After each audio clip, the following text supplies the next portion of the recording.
Hello, everyone, and welcome to the regular business meeting for the District of Squamish for Tuesday, April 2nd. As always, we're gathered to do our work today on the traditional and unceded territory of the Squamish Nation. Please be advised that this council meeting is being live streamed, recorded, and will be available to the public to view on the District of Squamish website following the meeting. If you have concerns, please notify the corporate officer present at the meeting, which in this case would be Ms. Swells, I believe. Oh, Melissa would be. Okay, thank you. We have no, can I have someone move adoption of the agenda, please? Moved by Councillor Stoner, second by Councillor French. All in favor? Motion carries unanimously. Thank you. We have no delegation, petitions, or proclamation requests tonight. So our next order of business is consideration of unscheduled public attendance. So this is if a member of the public has a matter they would like to get before council before that is urgent or emerging in nature before the next needs to be dealt with, before our next scheduled council meeting in 2 weeks. This would be your opportunity to make a case for that. I see two, so are you going to concede? Okay, go ahead. So I think we've got a wonderful Canadian standoff of no after you, but someone will need to go first. So why don't we, there you go. Okay, so if you could please start. So just to be clear on procedure here, this is a bit of an interesting piece. Is right now, this would be your opportunity to address council and as to why your matter is urgent and deserves to be discussed on the agenda later this evening.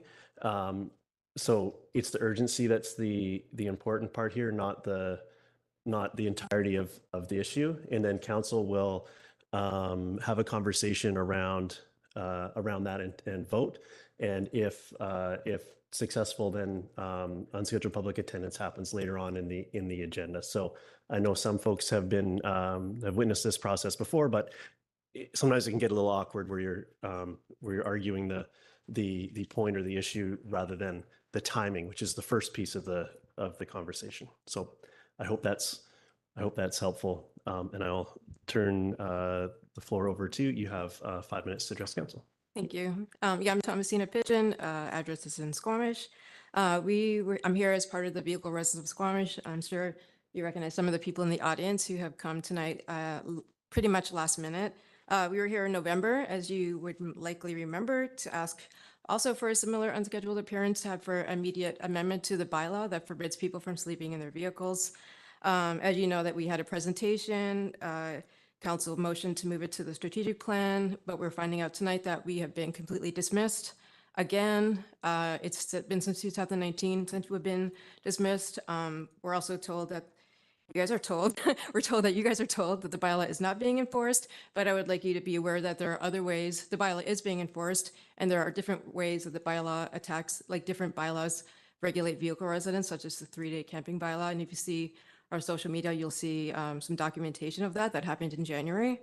So we're aware that the vehicle residency policy was basically pushed aside. So was the consultant's report, which was finished, which you're also told the wrong information with that, was deemed a low priority, while things that were considered a priority were the pickleball port, a new website, both which already exist, the waterfront park, and the airport strategy should not have priority over the physical and mental health being of people that live in this community.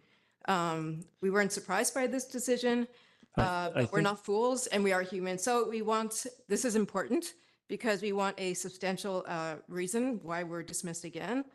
This also is urgent because I'm not sure you know this or not, but the campground is also not letting the workers there to stay in the campground this summer. People have already been kicked out of the campground already this year. It just opened because they've expired the 14-day limit. There are people that have worked at the campground and that work at the campground that are here right now that can speak to that. The Walmart situation has not disappeared. It's just been dispersed. And the bylaw is being enforced in different ways. And I think you really need to recognize that. Even people with vehicles parked in front of their houses that are vans are being targeted throughout this winter. My point, I guess, is that I don't think you're going to let us speak, but I do want to have my say because this is supposed to be a democracy. You can't get rid of us as much as you want to. You may think that we're like low value because we don't pay property tax, even though we've offered through the permit system. And so much as you start, I really think you guys need to start thinking outside of this so-called housing crisis, which is basically created by the economic system called capitalism. The number of people living in vehicles is only going to increase. It is only increasing, and so are the regulations that target vehicle residents. The housing first approach does not work. The bylaw does not work.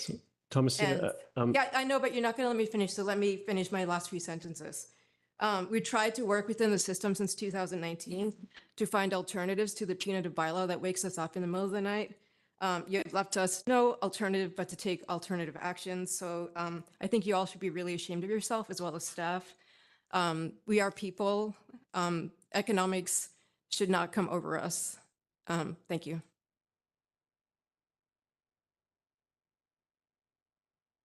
okay, council, we have a request for unscheduled public attendance as outlined. And I'd be looking for to council to see if there's appetite for this for that to occur at this meeting. Is that your motion, Councilor Greenlaw, or would you like to speak? Well, I agree. I think that I do think we need to find a better solution for vehicle residency in our community, and I do think that there are people who are unduly suffering because of our current legislation. But yeah, so I think they should have time to speak. Okay, thank you. I was trying to get to and I know it's challenging when it's to stick to the point as to like why tonight to address this, and that's really the question that we're trying to grapple with here. So are you making that motion that we hear from them tonight? Am I hearing you correctly? Yes. Thank you. Is there a seconder to the motion? Go ahead, Councillor Stoner. Are you seconding that? I'd like to second it with a proposed amendment, if it's friendly, that we hear from the delegation before item 10A.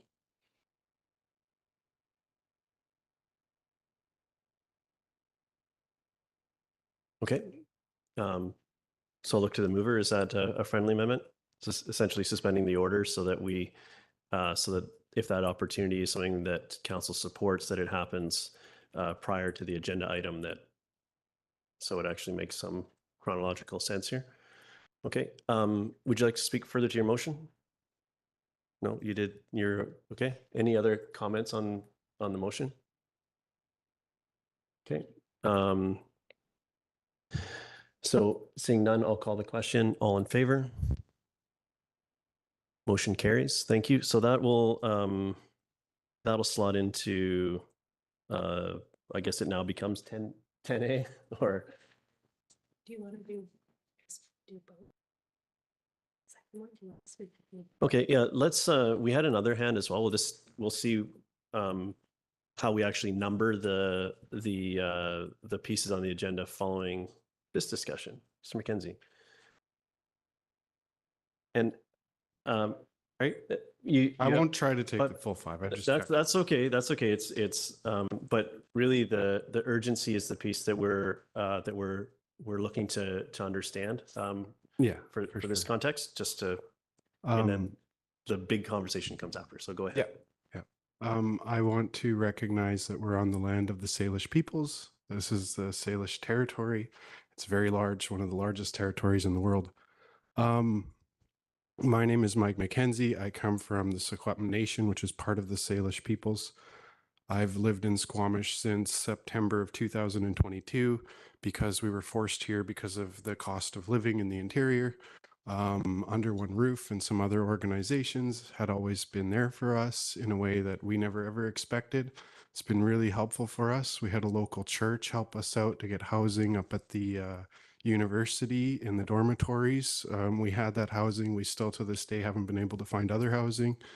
The problem that I have today is that when I went to a meeting last March in 2023 in this town, it was a wood fiber LNG meeting, Fortis meeting, something like that. And I had spoke about how they had missed priorities on the Indigenous aspects of the agenda. After that meeting, my wife and I were harassed straight up until December of 2023, to the point where it was like life or death in our mind. And coming into September last year, we kept getting harassed. We were getting threatened. We were getting bothered for bringing this stuff up. And we were holding accountable different organizations in the town, trying to get to the bottom of what was happening against us. And the most important thing that I'm bringing today is that our car has been parked in front of Under One Roof since October, at the end of October 2022. It has been in the exact same spot since the end of October 2022. Last October, Under One Roof mentioned that bylaws might move it. I come here and I held accountable some people. There was a subtle agreement that it wouldn't be moved. I don't know how that moved forward. And then this last month, I started escalating against WLNG and Fortis Pipeline, and we were illegally evicted from the university, 3 full buildings, and then now our car was towed today without even a chance to dispute it over there.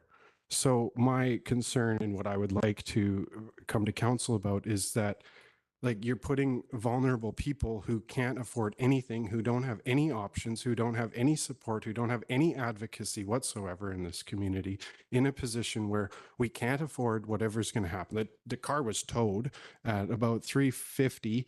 The ticket was on the car at $322. I was in the middle of disputing the ticket, thinking about coming here tonight to figure out a way forward. And they took our vehicle, but they left all the other vehicles with all the tickets on them right there. They had 2 tow trucks there. They only took my vehicle. I've received death threats for the last 2 weeks. I received one at the library. I received one in this room. I am tired of what is happening to me. I think that this is a very serious against my life, and my life might be threatened and nobody is helping me. And I would like the district to take action against the developer that owns those dormitories, because he's put us in a vulnerable position. They're violating bylaws. They're blaming it on Capilano University. The same people are all connected. They all work together. There's contracts with every one of them. They all have communication or partnerships agreements, including with the District of Squamish. And I don't like this. This is not fair. I should not be dealing with this. Our car should not have been towed today. I'm surprised that all these people are here tonight. They've got their own issue, but the thing is that they're talking about something very similar to us. We lived in our car in front of Under One Roof from the end of September until the end of November 2022. We were never bothered. Nothing ever happened to us. And our car's been parked there ever since. And the only thing that is consistent with the action that is happening against us right now is the threats that are coming against us right now. So I would like council to be an advocate. I'd like to find a way forward.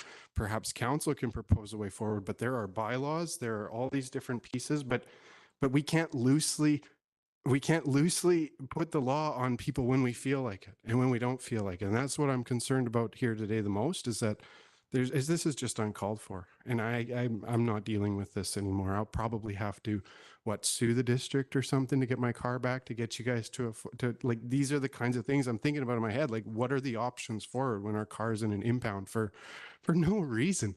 Your bylaw services didn't even take the other vehicles today. The guy came out, negotiated with bylaws left his car. They took ours. Okay, thank you for your submission. I'm sorry to hear about the challenges that you're. Oh, I'm also commissioner of the Unceded Law Response Group. I'm an Indigenous leader. I'm former National Indigenous Youth Representative. I carried the flag and represented Indigenous peoples in Ottawa for the Truth and Reconciliation Commission. I've done a lot of work in this country. Okay, thank you. And it's unceded land. Thank you. Council, on this one, I think it is just, it's hard to bring procedure to figure out how we can best treat this. I think we've not only heard the urgency. I understand that this is something that's emerging for you today as well, and thus is. I think it'll escalate before the next meeting. Yeah, no, thank you for that. I'm just trying to frame this for council. So, council, again, unscheduled attendance. I'm looking for Do you have any comments or questions from Mr. McKenzie, or is there anyone that would like to move that we hear from Mr. McKenzie further later in the meeting?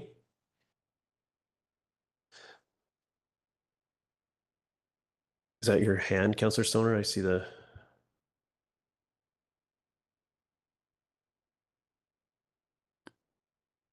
I'm just trying to figure out the best approach. There's obviously lots of layers here, and thank you for coming this evening, Mr. McKenzie.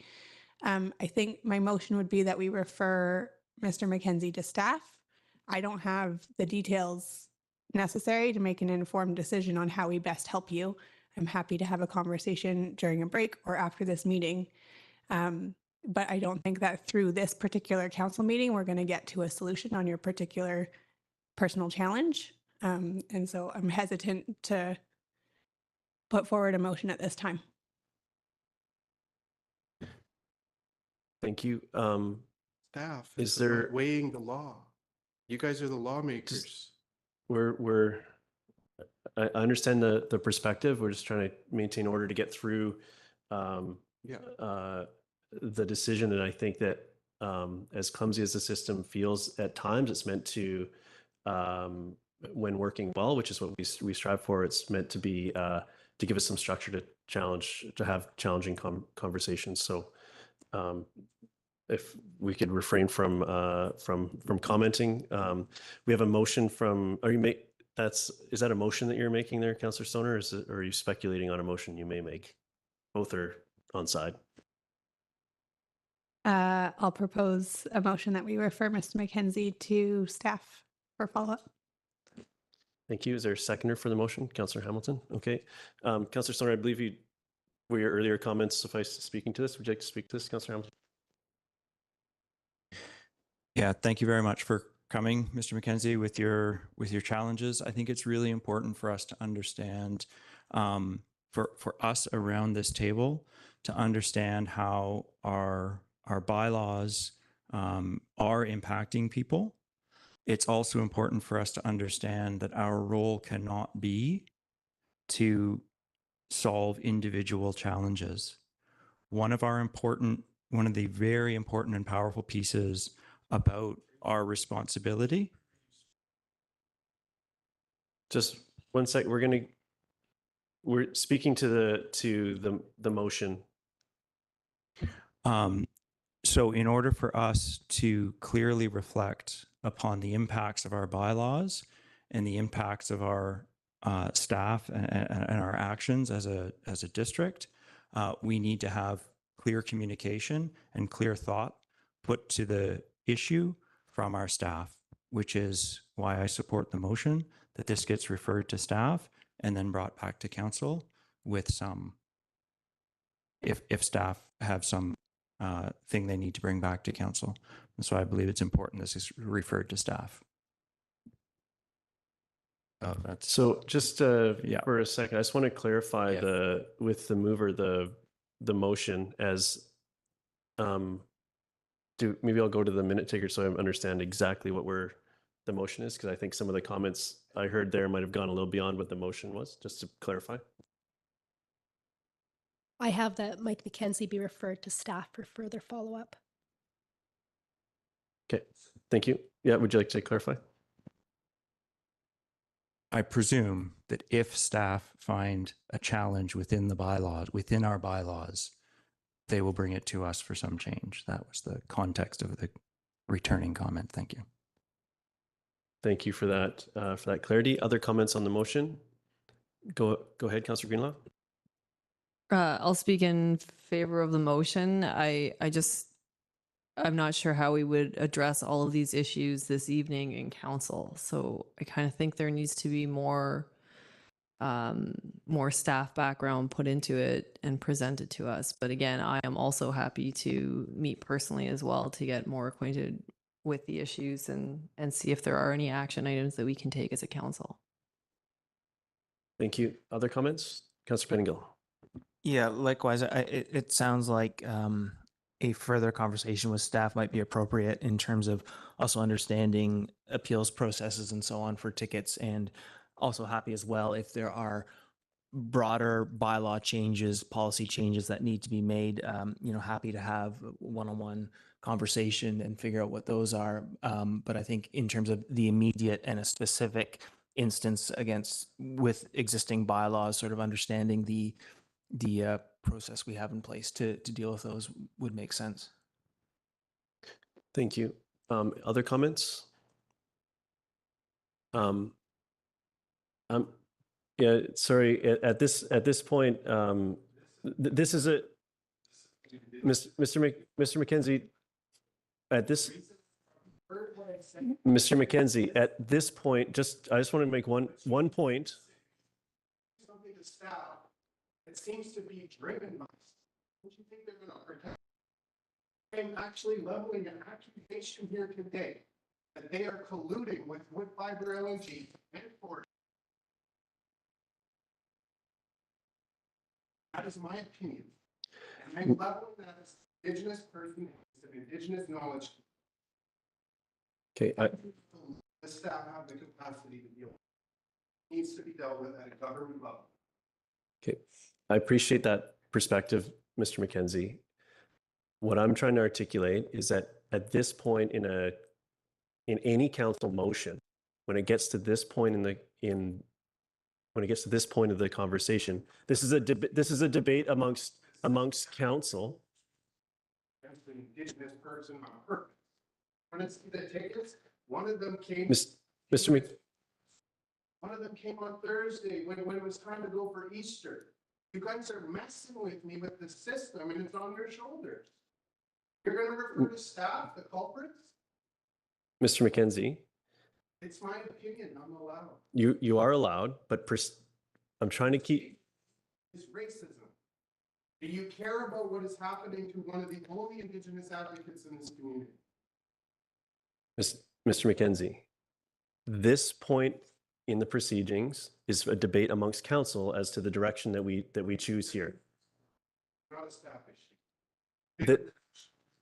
I appreciate that, and I'm not entering into debate with you on the topic. I'm trying to say that this is the time for council to debate the motion that was put forward by which will just be dead. Newspaper. I could be whatever. I got 3 death threats in the last week. One of them was from a staff member at the library. One of them was from somebody who was sitting in this gallery listening to the woodfire president. One of them was from organized crime. Risking my life even being. I think those are terrible, terrible things to have happen. Mr. McKenzie. You're the leader, you got to do something. Who's the chief, Armin? Who's the chief in council? Who do you go to when listen. The chief. The chief makes sure that somebody's there. Councillor Pettingill? I wonder if we might have a small recess, Mayor. I'd like to find a way through this discussion. And then first, I think there's the path through here. Thank you. And now I want to be clear. We need to make sure that these systems are challenging to operate within. So, but when it gets to this point in the conversation, this is a debate amongst council as to why we're taking a specific action. So right now, we have a motion that this be referred to staff, and when we do that, that's would be directed to the appropriate, to whomever the CAO deems appropriate to that to be. So given the nature of your challenges, that's what's being proposed here, and I'm supportive of that direction, and I will articulate why. Is this table deals with strategic direction and sets goals and targets. We don't have investigative powers around threats to individuals and so on. So we don't achieve really anything without our staff to provide that expertise and guidance. And so I think that's the appropriate step at this point as a body. Personally, I've heard from my colleagues as well that there's interest to meet individually to understand your concerns, and I encourage you to take those opportunities. And I would be happy to provide one as well. But some matters are there are procedures in place for challenging bylaws. There's procedures in place for residency, tenancy, and so on that are outside of this. There are systems that are outside of this room. You hold the developers accountable. You hold industry accountable. We do. That is our. Please I understand. stupid. I've been on some of the most powerful councils in this country when it comes to Indigenous rights issues. Okay. At this point, we need to call the question. So all in favor of the motion? Any opposed? Motion carries. Thank you. So, Mr. McKenzie, our staff will be reaching out to you to discuss this matter, and if they run up against areas of authority where they need support from council to achieve some outcome, then they'll come to us with that. And I know that I have heard through this conversation that folks will be willing to meet with you individually, and I think that's the appropriate way to move this forward right now. So this motion passing and that referral being made is, I think, the strongest action we can take on this matter is appropriate to take on this matter at this table, and that's where we are. So Minimum, I would have made the motion tonight here. My concern is to see if we could hash out a problem, see if there was anything Mike McKenzie suggested. Suggest that you do not weigh the bylaws however you feel. thank you. I appreciate that. So, council, maybe we'll take a 5-minute recess to reset, and we'll move on with our agenda.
Thank you. Welcome back. We're now on to item 6A, subset 1, which is a development variance permit, DVP number 23 for 38920 Northridge Drive.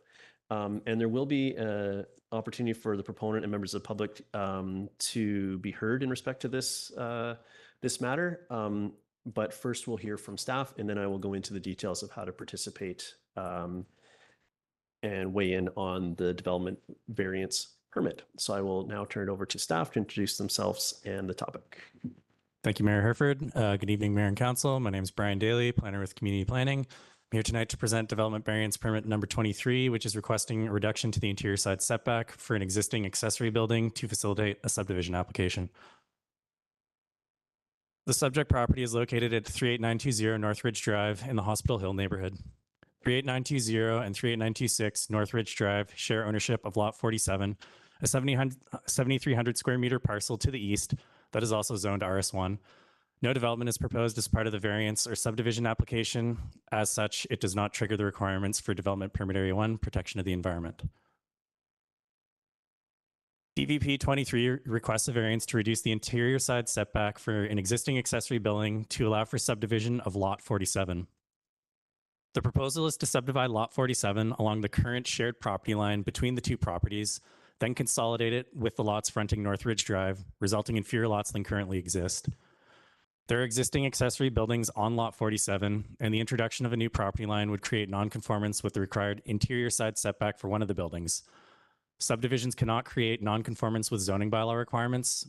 As such, a variance is required prior to subdivision approval.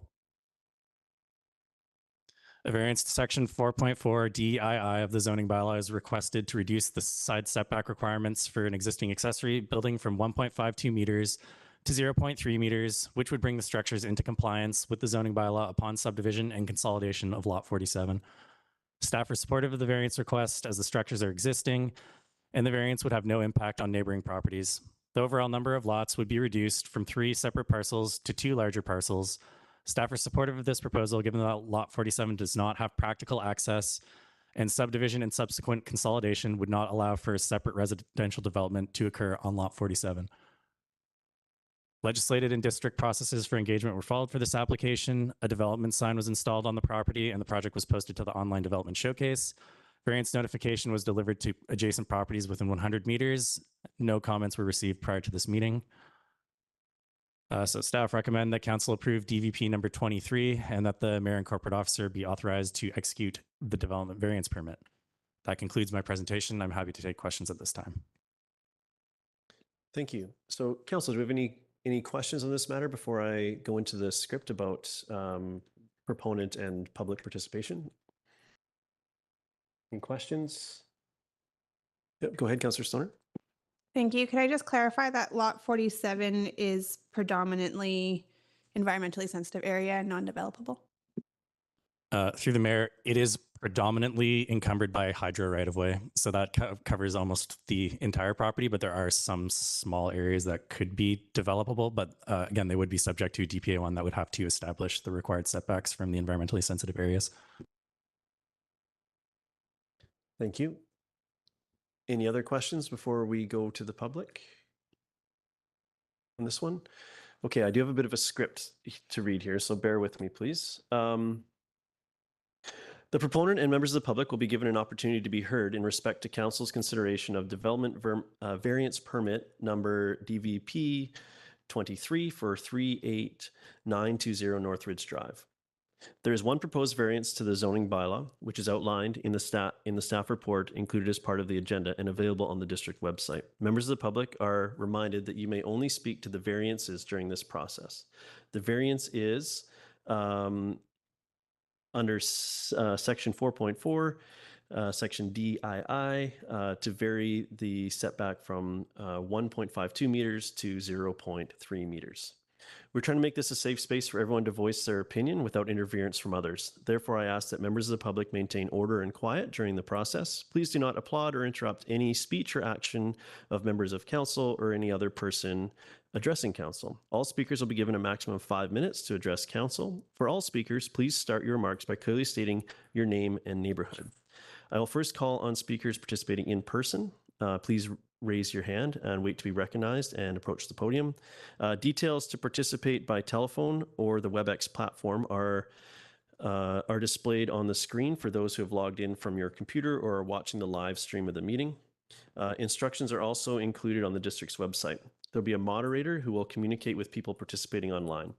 Please note this meeting is being recorded and web streamed live, and the recording will be posted on the district's website. Media may be present, and the public can advise the media if they don't want their picture taken. So with that, I will see if anyone, I'll start with the proponent. If the proponent's here, this is an opportunity for a proponent to address council. Otherwise, I'll move on to members of the public. Not seeing any, I'll go on to, are there any members of the public that wish to speak to this development variance permit this evening for 38920 Northridge Drive? Seeing none in person, I will go look to our moderator to see if there's anyone online that would like to offer comment on this matter. Nobody with their hands raised online. I'll go back to the room. I'm not seeing anyone with a raised hand. I'm also trying to buy the folks online a little bit of time, as sometimes those prompts can be challenging to navigate, to have yourself heard. I'm not seeing anything from our moderator. So that concludes the opportunity to comment on this matter. And we'll go back to council. We have a staff recommendation before us. Is there interest in advancing that, or an alternate to that? Go ahead. I'll move the staff recommendation. Thank you. Seconded by Councillor French. Would you like to speak to it? Thanks very much. I think this is quite a reasonable request. This side setback doesn't appear to be impacting many, if any, neighbors, and it's simply for one building. So I think this is an appropriate application for DVP. Thank you. Other comments? Go ahead, Councillor Anderson. Thank you. I'm also speaking in favor of granting this variance. One thing that might emerge is better dialogue with two property owners respectively and BC Hydro. One of the issues here, because it is very steep and unstable terrain, is the hydro right-of-way maintenance. But the other thing that occurs to me over time is that, particularly on proposed lot A, there has been a long-standing sensitive and innovative use of that property, where we see the outbuildings that are in question, including a homemade photovoltaic setup and greenhouses. So I think that this could result in enhanced beneficial use of the properties and a benefit to the type of landscape it is, which is very steep. Thank you for that. Other comments? I'll venture my own. I'm speaking in support of the motion. I think this is as others have mentioned, a very appropriate use of this variance process. I think given that the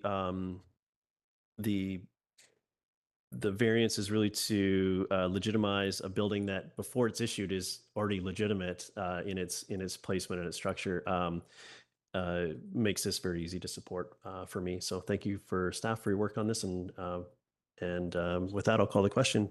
All in favor? Any opposed? Motion carries unanimously. Thank you. Next up, we have the consent agenda. If anyone would like to pull anything, this would be your opportunity to do so. It's looking lighter than normal this evening. So are you moving? Councillor French moves the consent agenda. I'll second that. All in favor? Any opposed? Motion carries. Thank you. We're now on to item 9A, which is bylaws for adoption. And we have our District of Squamish 2024 to 2028 5-year financial plan bylaw number 3025, the 2023 amendment. So this is carry forwards, and this is bylaw number 3037 2024. Someone move adoption? Moved by Councillor Hamilton, second by Councillor French. All in favor? Any opposed? Motion carries. I'm hearing an echo somewhere. You got it? All right. Thank you. Okay, so next up, this is where we've suspended the order of the agenda. So we will now hear the unscheduled public attendance. And I made a bit of a mistake earlier in our procedure bylaw says 2 minutes to speak to why, and actually 2 minutes to address council. We used 5 in the start, so I'm going to mirror that here as well. I think that makes sense. And so the floor will be yours for the 5 minutes as we've that's where we've got to. But just for all of our collective memories, it's 2 minutes is the normal operating, which I will starting point. So go ahead, your mic will turn. There you go. You have Thanks. 5 minutes to address council. I do have a question. Is it allowed that someone else also speaks after I am done if I'm quick? 'Cause- Sure. However you'd like to divide these 5 Okay. minutes, and they would need to do an introduction as well. But Yeah. besides that, that's fine. And I haven't started the watch yet. So there you go. The time is yours. Okay, thank you again. Yeah, so I just like a few comments. I kind of said a lot of what I already had to say, but I mean, if you could solve our problem, you'd also be solving one of Mike McKenzie's problem. That is, I just want to take something that I learned recently in school. So Skid Row in LA, it's a homeless encampment, a really large one that's been there for years. And the city used the narrative to clean up the streets because the people there were a risk to public health due to garbage and human waste.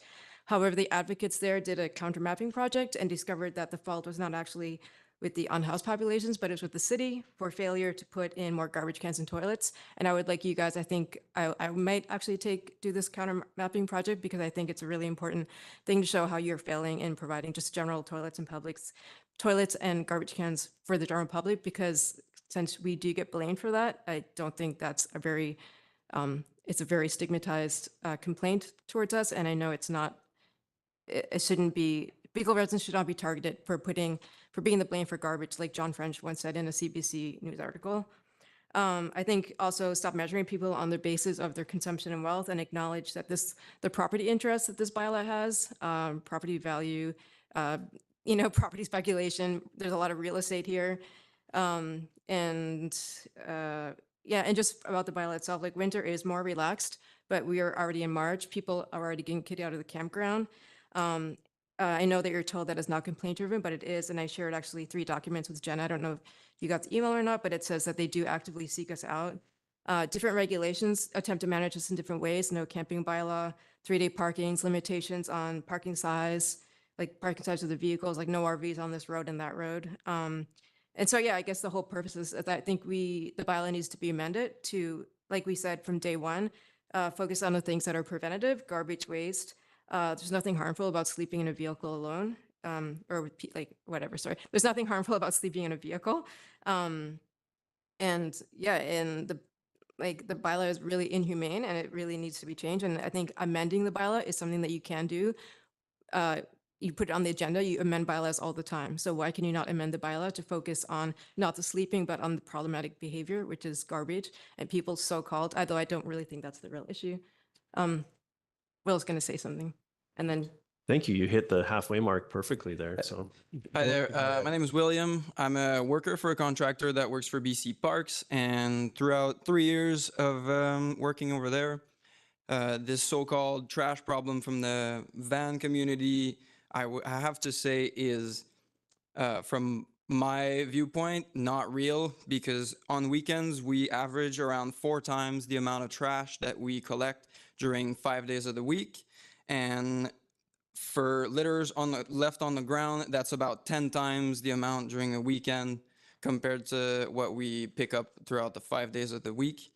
So I think it's important to acknowledge the fact that this trash problem might not come from the van life people, but maybe more from tourism, and again, the lack of trash cans and perhaps workers that could help pass the word along or something like that. Another thing that I would like to add is maybe if the council would want to open up a piece of land for people who are living in Squamish in such things as vans or tents or anything that they see as their home, would be very helpful in keeping low revenue staff of Squamish, because a lot of people who work low paying jobs are forced out into vans. And I feel like it is urgent to address the fact that once everyone that's low revenue gets kicked out of town, then who's going to work these jobs? Thank you. Thank you. So I think that thank you for your presentation. And I think this this conversation was something that was referred to our strategic plan update, which is the next item on the agenda, which is why we sort of shuffled the order. So you had a chance to speak to it before we sort of contemplated next steps. So I'm going to move to that item on the agenda, which isn't exclusively this, but that was the catalyst for being here today. So I think that's the appropriate step at this point. So we're going to have we'll have a presentation here from some of our staff members on that matter. We'll give them a minute or two to get prepared to deliver that.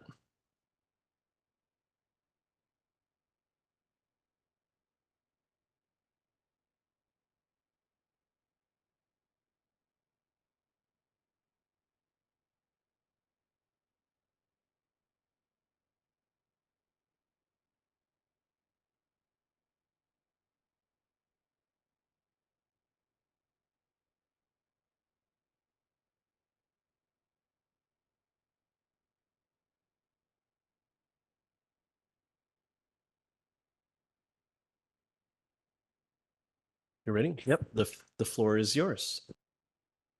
Thank you, through the mayor. Good evening, council. My name is Linda Glenday. I'm the Chief Administrative Officer here at the district. My pronouns are she, her, and you can address me accordingly. Beside me is Ms. Julie Vengi, and she is our General Manager of Community Development. Do you want to say anything? No? Okay. I'll be primarily providing the presentation. Ms. Vengi is here to support, given her portfolio does cover much of what we will be seeing in the strategic plan. So as council remembers in the community, following the 2022 election, a number of workshops were held wherein council formulates the draft of a strategic plan to direct your work over the 4 years that you're in council. The purpose of the strategic plan ultimately is for council to drive forward those initiatives that are in the official community plan during your term. So our current strategic plan, the district's current strategic plan, was endorsed in April of 2023.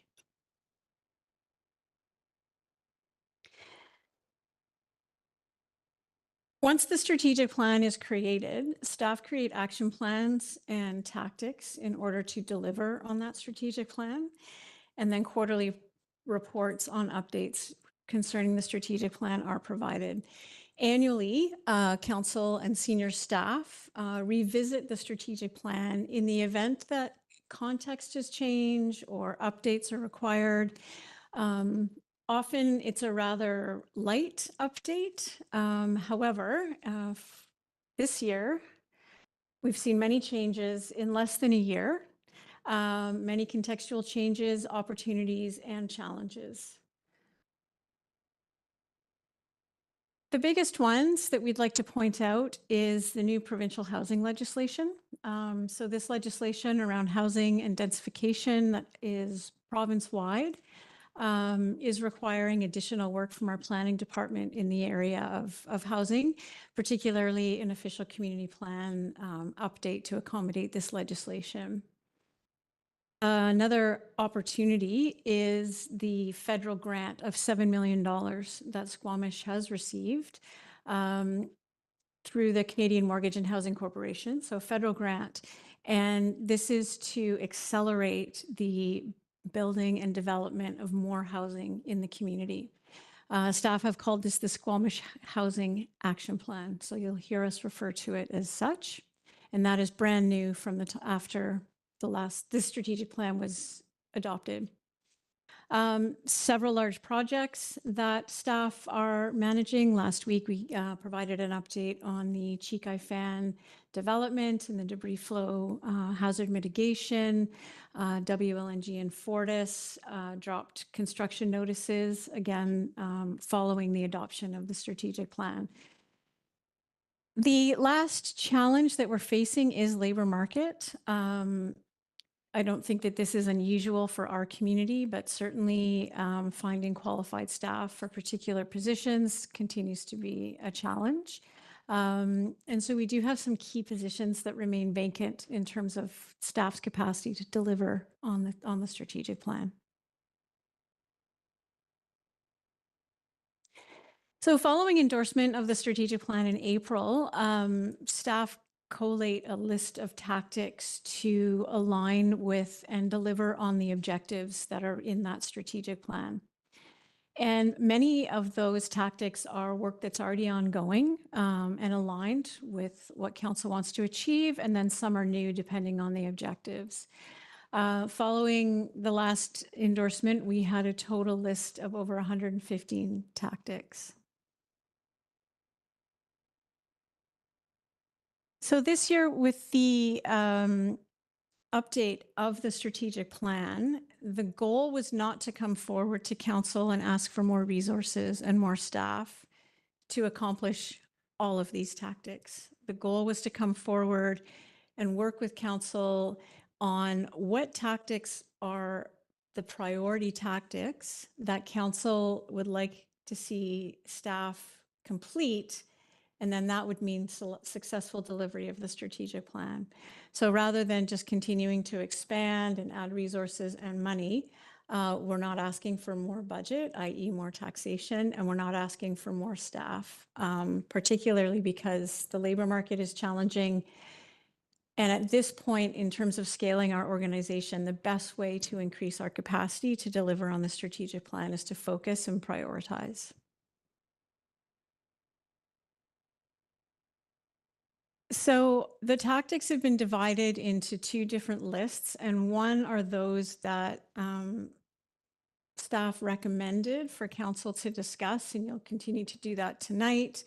Which ones should be considered priority tactics in order to deliver on the objectives of the strategic plan. And on the left of this slide, you'll see the criteria that we applied. And the last bullet there is council endorsed. That has not happened yet. So just for the benefit of the community and those in the audience, that of course is the last and most important criteria, but it hasn't occurred yet.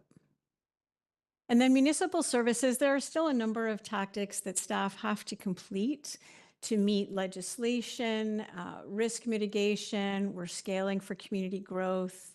We've already committed to these tactics. We're involved with a community group to deliver a project. In the council report that's on the agenda this evening, the priority tactics have been further prioritized to 40. This slide is not meant to be read. It's a screenshot from the council report. So if anyone's watching tonight and they want to see this list, it is in the council report. Throughout the year, rather than adding work and tactics, as we call it, on the fly or in the midst of like out of sync with the strategic plan and the financial planning process, we ask that council refer items that may come up throughout the year to the strategic planning process. So in the last year, 3 specific items were referred and have been discussed by council so far, and then will be confirmed tonight through further discussion and voting. And the first is a phased parking management implementation plan, including on-street paid parking. vehicle residency, which was referred in November to this process. And the last is the heritage management strategy, which was referred December 5th. So those 3 items were also included in council's workshops. A key element when staff were preparing this information for council was looking at the interdependency of some of these tactics. So if you look at the left, all of those listed in black are the departments that are required to work on the housing action plan. So as a reminder, that's the program that the $7 million of federal funding is funding to accelerate our housing delivery. The parking management, paid parking implementation, and then vehicle residency policy options, which was the name that council gave to the consideration of the vehicle residents and options for that. All 3 of those pull on all of the departments on the left. So the challenge with interdependency is that it doesn't matter how much staff or money you throw at it, they need to be prioritized in order to succeed. And that overlap creates cost to the others. In addition, of course, there's public engagement and council time required. So there were, out of the priority tactics that were drafted for council and the initial workshops that you worked with staff on to learn more about what was involved in the priorities, there were 9, actually 8, but 2 are trading off one another. The process is to prioritize through trade-off. So essentially, in order to succeed and complete and deliver in this term, which is 3 years left, we have to ask council to prioritize and put some tactics on deck or for the next council to consider and direct staff on what priorities you want us to deliver. So staff brought that scoping of projects and resources that were required, and then the following trade-offs were provided for you. So we are bringing them up again for you this evening to confirm and discuss and confirm your prioritization. So these are the first 4. The proposed tactic is on the left and the trade-off to achieve it is on the right. So as an example, the parking implementation project, it is in the budget. However, it's not in the budget to be completed by 2025. So the ask from council was what would have to be sacrificed in order to get this done by 2025? And that is the tactic of speed limit reduction and traffic calming policy. And this was a binary decision, or is a binary decision for you to consider. Vehicle residency policy options, in order to implement, to scope this, and for staff to come back with a scoping of the project and what it would take to present options for council to consider. What the trade-off is the Squamish Housing Action Plan. So that puts the federal grant at risk in terms of delivering what is required in order to meet our obligation under that grant funding, as well as the airport strategy. So you'll see number 3 is the opposite of number 1. And heritage strategy implementation.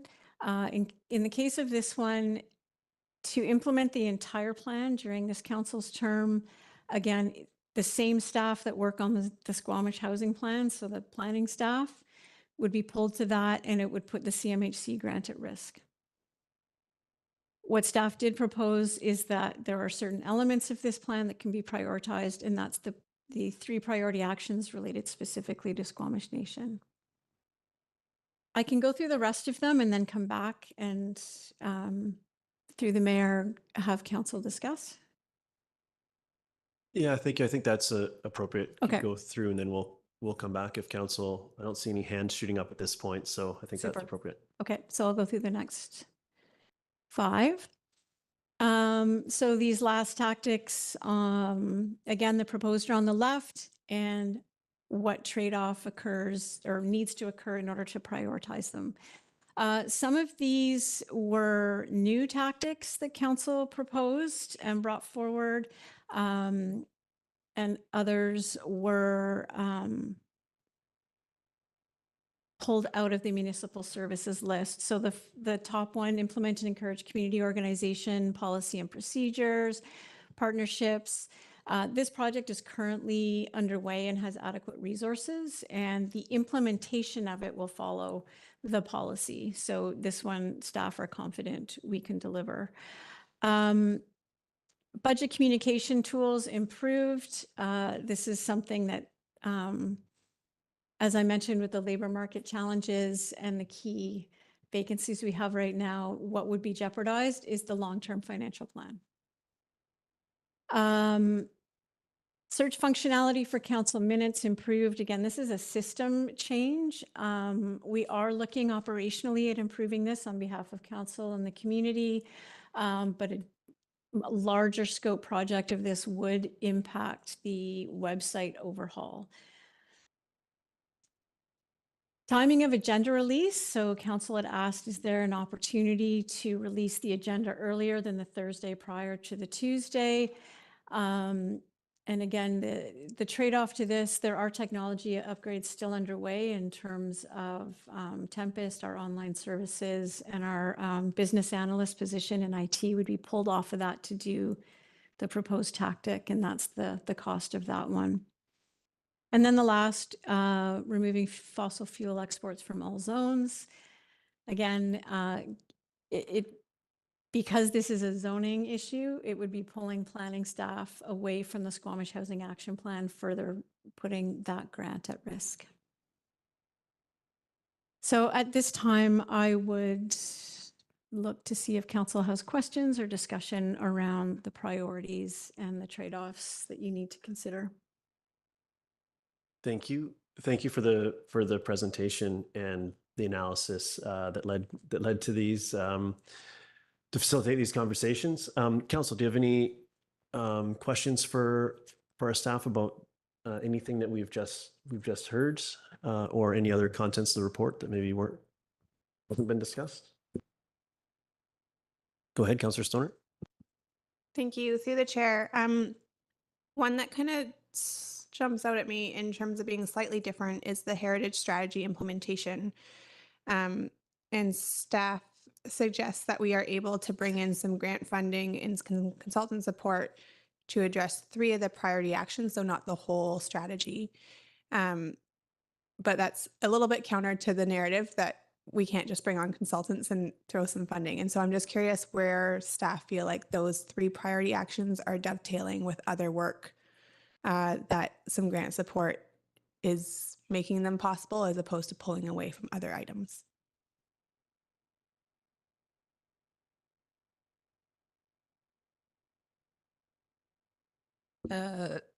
Through the chair. So in particular, we have already identified part of the ability to achieve those 3 items is that we already have an identified consultant who's been working with us on the strategy as well. So it isn't, so we are not looking there for the lack of consultant support, and that the grant funding is already a potential as well. So it's not impacted by our other constraints regarding consultants and staff. Thank you. Council, other questions? Go ahead, Councillor Pettingill. Yeah, I'm just sort of trying to wrap my head around the process and good governance. And I guess in my mind, there's a part of me that would like to reaffirm the strategic plan, which this falls under, and suggest that through our budget approvals and so on, that's the level at which we endorse specific tactics. And I know, some of these tactics are on the list because we raised them. I may have even raised 1 or 2 of them. And so I'm wrestling with that a bit, but I do have a bit of discomfort You know, I appreciate, and my recollection is last time that we did let the community sort of see what staff viewed as the tactics that would fall out of our strategic plan. And from that perspective, I support sort of, you know, making that list available. And then through our budget, you know, that's sort of an endorsement of the tactics. But I would prefer to some degree to leave some flexibility if opportunities arise to adjust and be a bit nimble with the strategic plan. And so I'm a little bit torn here in terms of just endorsing specifically the tactics. And again, I don't want to discount the discussions we've had and the work we've done and the fact that, you know, I may have put some of these on the list for discussion. But I'm just, can staff remind us, did we as a council endorse the tactics specifically last time? Through the mayor, not specifically. We're shifting slightly this year because frankly, we are oversubscribed. We have a very ambitious staff. If you look at the municipal services list of tactics, that's our next process, is to pare that down to a realistic amount for that we can actually deliver in 3 years. So the reason we're doing this is I am leading a process by which we are committing to what we believe we can deliver. We want to stretch, but we don't want to go so far that we continue to come forward with carry forwards for annual projects because we didn't have the capacity to start. We are working cross-departmentally to make sure we have great understanding across departments on effects of projects across departments. The reason we're asking council to endorse the priority tactics this year is so that we are aligned, because I understand the governance of sticking to the objective level, but if my definition of what achieving objective 1.4 doesn't align with council's at the end of your term, that's an awkward conversation. I want to know now, if we do these tactics, does that align with achieving the objective you want achieved? In terms of having, you know, the ability to be nimble, that's where the annual update comes in. But we are still at a time where we're servicing a rapidly growing community with very complex issues. And trying to be nimble means knowing exactly what our priority focus is. In the event that something changes, we may have more capacity to shift, even though that's a tall ask in a growing community. Appreciate the question. Thank you. Does that satisfy your question at this point, Councillor? Thank you. Councillor French. Thank you, Mayor. The staff recommendation has 3 points to it, and number 3 is endorse the intake tool as presented. And then the staff report makes no mention of intake tool. So to better understand exactly what this part of the motion is, I'm wondering if staff could talk a little bit more about the intake tool. And through the mayor, I do have more slides. I wasn't sure if council wanted to talk about the priorities now. I can complete the presentation on the intake tool and the objective wording that we've asked council to endorse updating, and then go back to the full discussion if you like. I'll hold the question. Thank you. I think at this point we should, it'd be appropriate to continue through so we can view the sort of the questions in their entirety. Thank you. Here we go. So we proposed an intake tool for council's use when you endorsed the strategic plan back in April. And you'll notice on the right at the top, it says financial resources available. And what we're proposing for the rest of your term is this tool, where rather than adding more resources, which we are coming up against our limit, and appreciate the question about why the difference with the heritage management. I know it seems counter. And further to what Ms. Vengi included, it's that the consultant's already working on the strategy. The scope was such that staff felt that they could prioritize the Squamish Nation part of that strategy. But going forward, anything of more substance or scope, we're not suggesting continuing to come forward to council and ask for more tax revenue, for other initiatives, more staffing, but rather what is the trade-off? Because conceivably council has another 2.5 to 3 years in their term. And if we are realistic about delivering and meeting your objectives, it's about prioritizing and what's the trade-off as opposed to taking it all in and not being able to deliver everything. So we'd like to propose that council consider this tool when a new initiative is coming forward. Ideally, any new initiative gets forwarded to the next strategic plan update, but things happen and sometimes great opportunities or great challenges face council throughout the year. So we thought that this could be a good tool to at least refer to in a discussion. And then last is in terms of changing context since the last strategic plan. So this objective talked about signing the protocol agreement with Squamish Nation, which is aligned with their strategic plan. And Mayor Herford and Kilsalem did sign that agreement in July of last year. And a component of that agreement is a commitment to work with Squamish Okmeo, Squamish Nation, on completing a memorandum of understanding.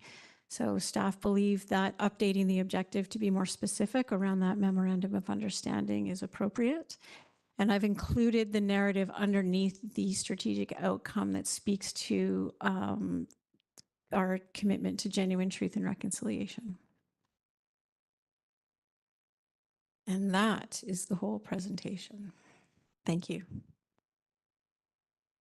I'll look to you, Councillor French. That addressed your question. Thank you. Councillor Hamilton. Thanks very much. Thanks, Ms. Glande, for the summary of our strategic planning update discussions. One thing that I've reflected on since that discussion, our decision-making tool starts with a new council initiative, and then we're thinking about putting things into the plan. In the light of the reality of a limited staff capacity, staff sometimes need to make decisions to remove things. What's the process for staff to decide what to remove? And is there are some things that require council to put in. Is council consideration required to either remove or delay items due to staff constraints? Thank you, through the mayor. Ultimately, what ends up being offered as a trade-off to include a new initiative or tactic is ultimately what's required to deliver. And it ends up being staff. Because, for instance, when I talked about the interdependency, when looking at vehicle residency options or accelerating paid parking to 2025, it's many of the same staff that are required to work on that project. So it's essentially, it's the staff, essentially, is where it comes from. And then if we were to look at, well, if we had the money and you had a consultant, could they get it done? There's always staff that manage consultants. So it's not a panacea to simply hire a consultant to do a new initiative. There was a consultant. Sorry, we're trying to work our way through this. We need to maintain some order here, please. Councillor Hamilton. Thanks. And I think perhaps in my attempt to not call out a specific issue or a specific instance, maybe my question was misunderstood. Recently, the Cricket Society has reflected a challenge that council had put forward a budget. Due to staffing constraints, staff have decided to remove that from their list of action items for this year. And I'd wondered what the process was for staff to make those decisions, considering it requires council approval to come in. At what point does council either approve or get considered for the removal of an item like that? And I just think to help this conversation, if we could speak about sort of in situations such as that, So we're not getting into the specifics of a emerging issue that we haven't yet had, if that's helpful. Thank you. It's a great question. And over the years, there have been a number of things that previously endorsed through budget weren't completed. And this is the issue we're trying to fix, is that we are over ambitious and then find ourselves unable to deliver. In a situation like that, where it was in the budget, it's essentially prioritized up against things that are already in play. No pun intended, pardon me, but already underway in terms of contracts out, larger scope, as well as where it fits within a master plan. There is actually we will be following up with council in more detail about that particular issue, but it is a great question. And again, by going through this process, this is what we're hoping will help us with that, is if we know exactly what council priorities are, then we can follow that direction. Thanks. Yep, go ahead. I'll just follow up with a wrap-up comment. Thank you for that. And my hope is that we can have a clearer process for for lack of a better word, an outtake process for when staff does run into a situation. Yeah. Thank you for that. Other questions? Go ahead, Councillor Stoner. Thank you. Just going back to some of the priority tactics that we're looking to endorse and some of the difficult decisions on how we prioritize. I'm wondering if staff can just speak to the kind of initial scope of work that we did in terms of figuring out what moving vehicle residency options forward would look like. There have been calls for a simple bylaw amendment. Bylaw amendments aren't actually all that simple. And so I'm just wondering if staff can provide some clarity on the scope of the vehicle resident options that was brought forward as in consideration of our discussions both this evening and in our workshops for how we would move that work forward if we were going to.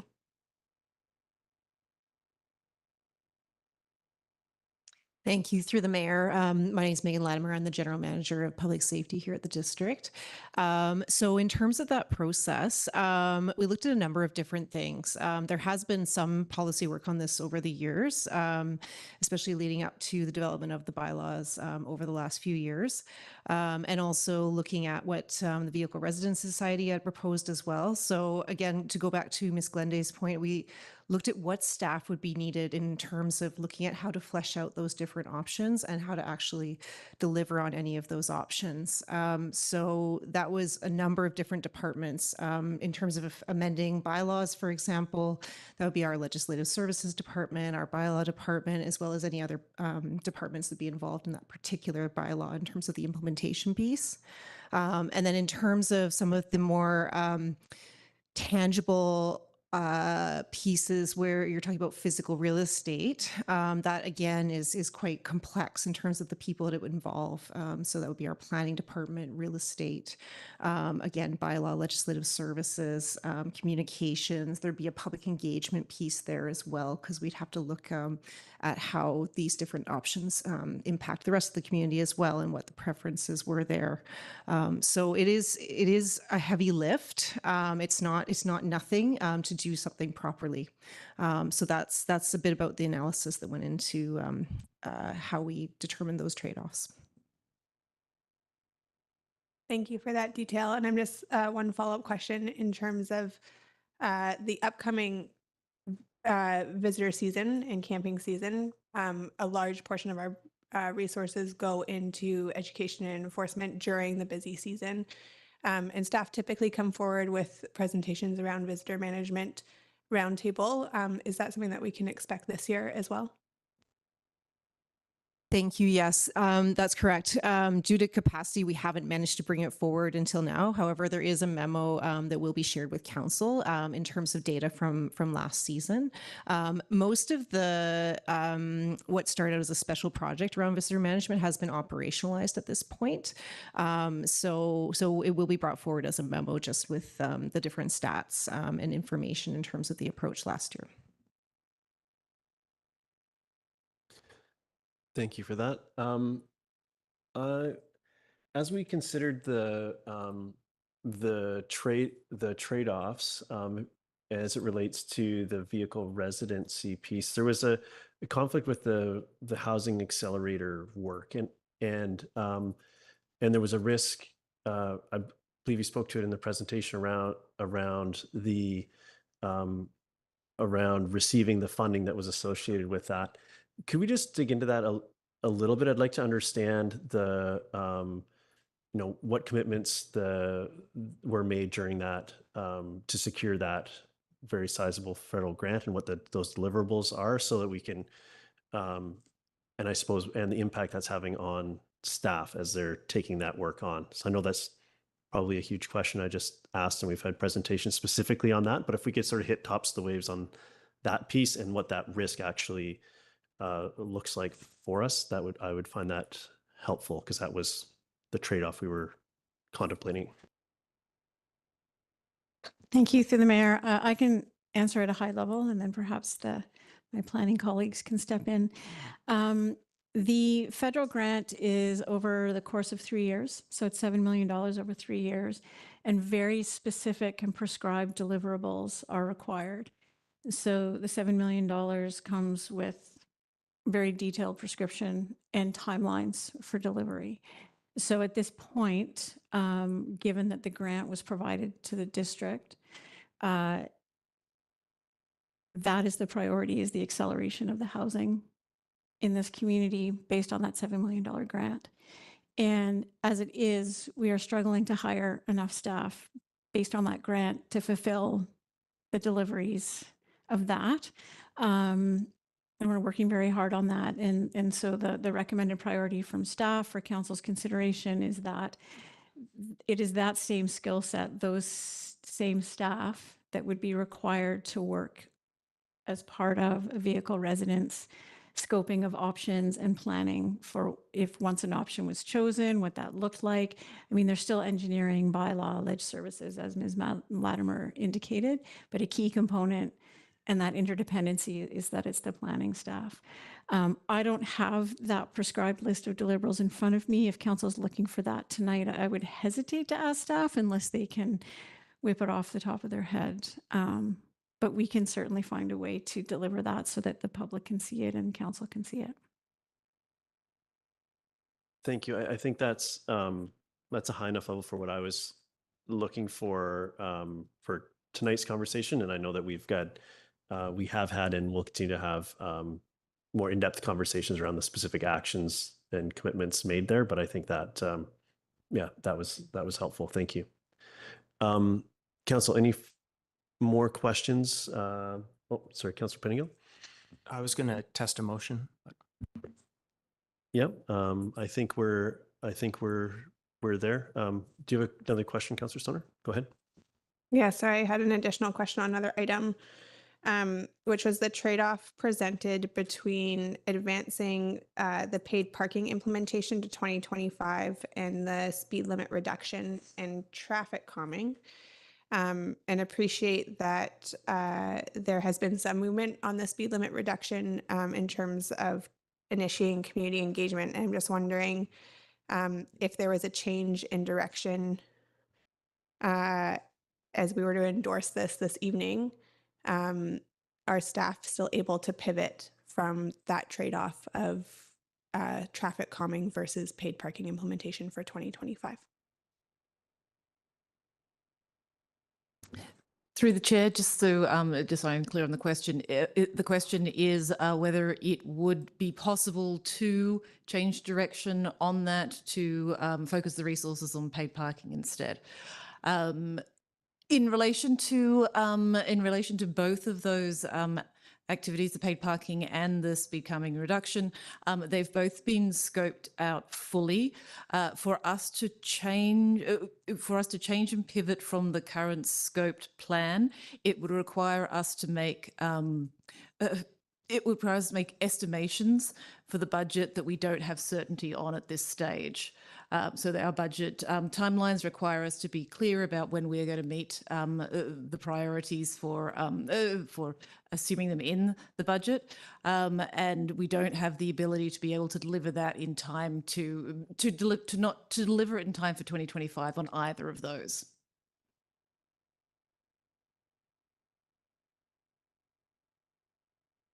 So sorry to clarify, at this stage, neither speed limit reduction and traffic calming policy or parking management implementation will happen by 2025?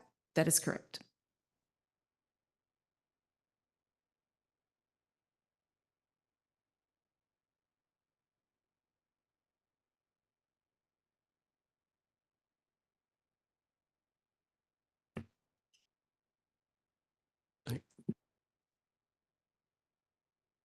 As presented in the staff report and the presentation, there is the trade-off required to implement. And so can I clarify that if we were to prioritize parking management implementation, that could be accelerated to the 2025 budget if we dropped traffic calming? There is the potential that could happen. However, we would need to go back and rescope that particular initiative.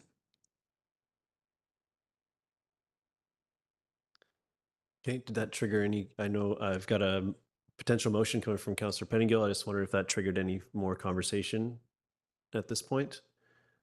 Okay, Councillor Pettingill. Yeah, and my intent here is to somewhat split the recommended motion rather than to completely replace it and just add a bit of clarity. So what I was going to propose we start off with is bullet 2, effectively resolve that council endorse the existing 2022 to 2026 strategic plan with an updated objective 1.1 to reflect the work, etc., as per that bullet, and then bullet 3 as is endorse the intake tools presented. So if that's seconded, I'll speak a little more to that. So just the last two, not the priority tactics. Is that where you're? Right. I just on bullet 2, I added in, and I can forward this to staff. Just the reaffirmation of our existing strategic plan. So I want to make it clear that I'm not seeing a departure from our existing strategic plan. So I wanted to reaffirm that, just with the update to objective 1.1 as recommended. Okay, Council, do we understand the motion? And if yes, is there a seconder? Or maybe to staff, does that, does this amend this, I suppose it's not an amended motion, but the motion as presented, does that accomplish what we're looking to accomplish here tonight? I suppose that, like, just I want to make sure that it's clear. Go ahead. So just for clarity, my thought is that there'd be unanimity on this part, and there may need to be a bit more discussion on the last part. And so it's not like forget about the first bullet, but let's split that off and have that as a separate discussion, resolution, and vote. Okay. All right. So we'll come back to that one. That's fine. Is there a seconder for the motion? Are you seconding? Would like to speak? Yeah, go ahead. Could I have perhaps have the minute taker read back what they understand the motion to be, perhaps, or I'm seeking greater clarity on exactly what the motion is. I have in the motion, the staff recommendation that's presented to council, bullet 2 and 3, with the first bullet being changed to that council endorsed the 2022 to 2026 strategic plan with the updated objective 1.1 and the wording that's included in the staff recommendation. Sorry, I apologize. I just sent it to council.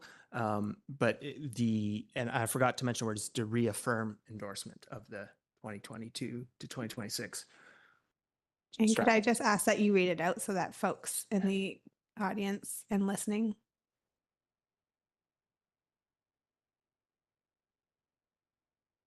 Yes, thank you.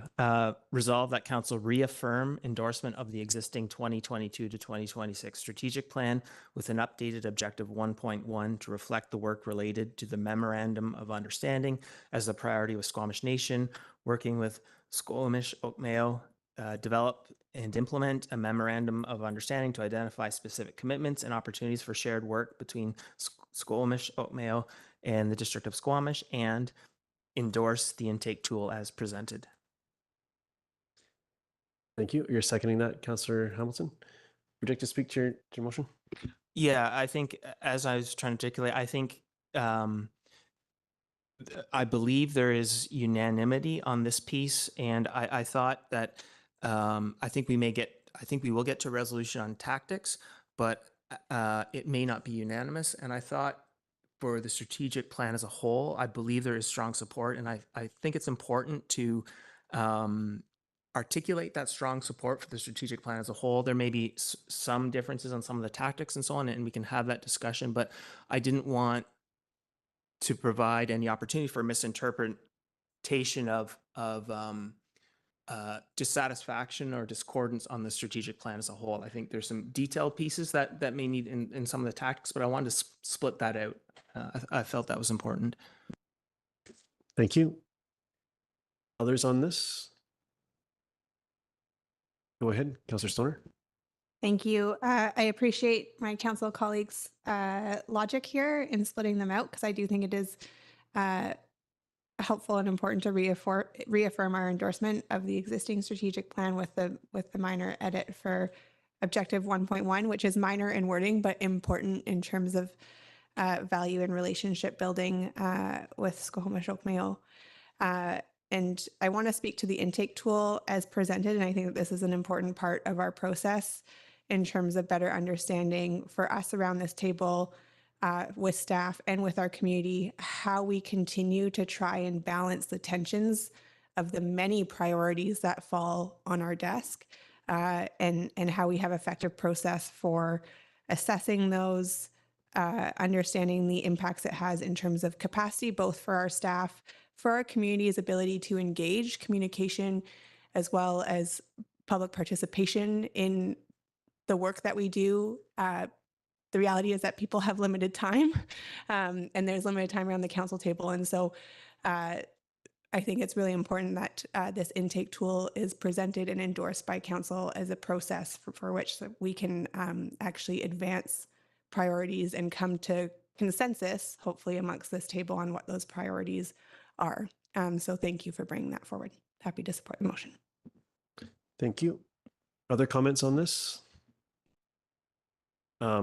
Speaking in favor of the motion, I think, when everything is a priority, then nothing is a priority. So it is incredibly important that we focus our work and understand the trade-offs that are happening. And there are absolutely trade-offs to that.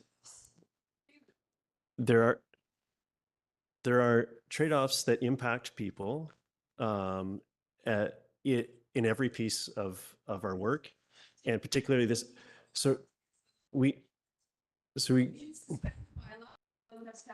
Okay, I'm sorry. We need to have.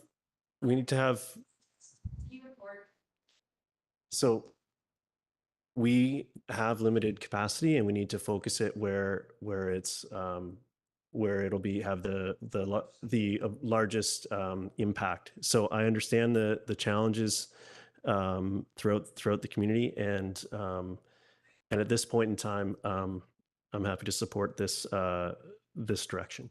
So unless there's any other comments, I'll call the question. All in favor? Any opposed? Motion carries. Thank you. Now we have one piece left, Council, that was the tactics piece. Yeah, Councillor Greenlaw. I wanted to test a motion. Yep, go ahead.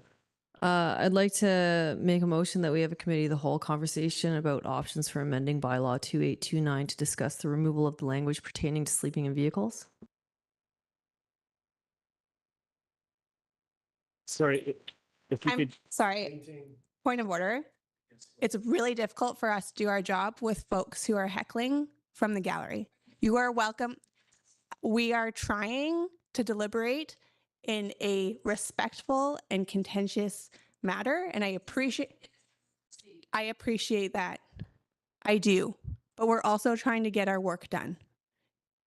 And while there are voices that are represented here, they are not all voices that are within our community. And if you cannot hold your comment, I would ask that you leave.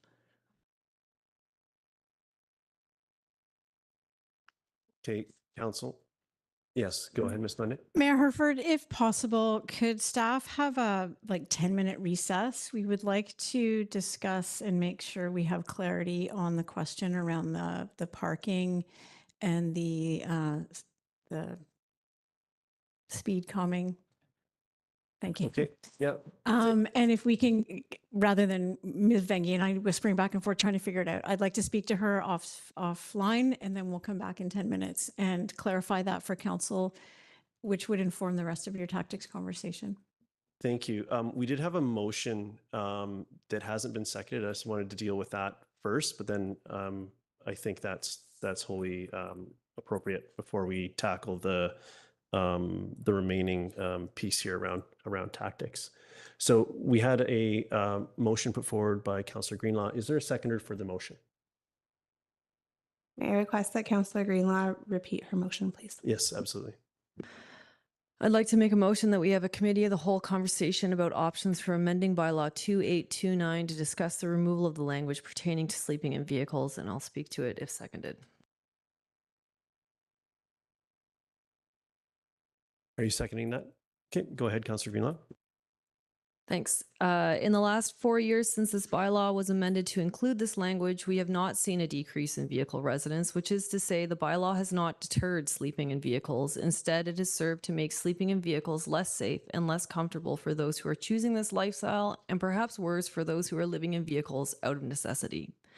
I'm deeply concerned as we see industry workers coming into our community with substantial live-out allowances, and we see low-cost housing options being evicted, such as the people at Cap U, and other low-cost housing in our community, such as the Westway apartments nearing their end of life, that our residents are being displaced with no place to go. We will not see a decline in our vehicle residents in this time of economic uncertainty, but an increase as people grapple with the realities of increased housing costs and decreased housing availability. I think this council is best serving the community by working with vehicle residents to facilitate safe, suitable vehicle resident modalities, including a near-term amendment of the bylaw such that residents can live in dignity.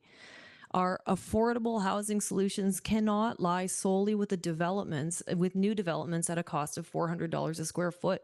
We need to broaden our definition of housing to include vehicles. The solution lies in increasing trash cans and toilets, which we already recognize is lacking, and not policing sleeping in vehicles. If we take the route of just near-term amendment of the bylaw, then there should be a minimal budgetary and staff time ask, and in fact, it should even free up bylaw to perhaps enforce other bylaw infractions as our other speaker this evening suggested. Thank you. Council, on this piece, comments? Go ahead, Councillor Pettingill. Yeah, so I guess where I'm struggling here a little bit is this is sort of meant to be part of the trade-offs and the discussion we have on tactics. And I think this is one of the things where there isn't unanimity. And with some of the things that have been mentioned, I guess, you can change a bylaw fairly quickly. I think the challenge is in the impacts of that change, and what does that mean for, visitors and all the other pieces. And I'm wondering what we're thinking in terms of a budget amendment to fund the things, because we've just approved our 5-year financial plan. And so I guess I'm wondering if this is a a request to have a not necessarily bylaw focus, but a sort of another chance to contemplate vehicle residency for the following year? Or is there a suggestion that we would make sort of budget changes and bylaw changes and the operational support changes much sooner than that as an outcome of this meeting? Like, just making sure we're sort of understanding the expectations of this ask.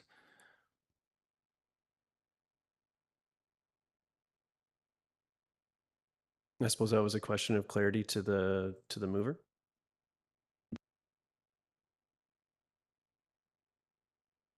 Well, part of the expectation is to just have some movement.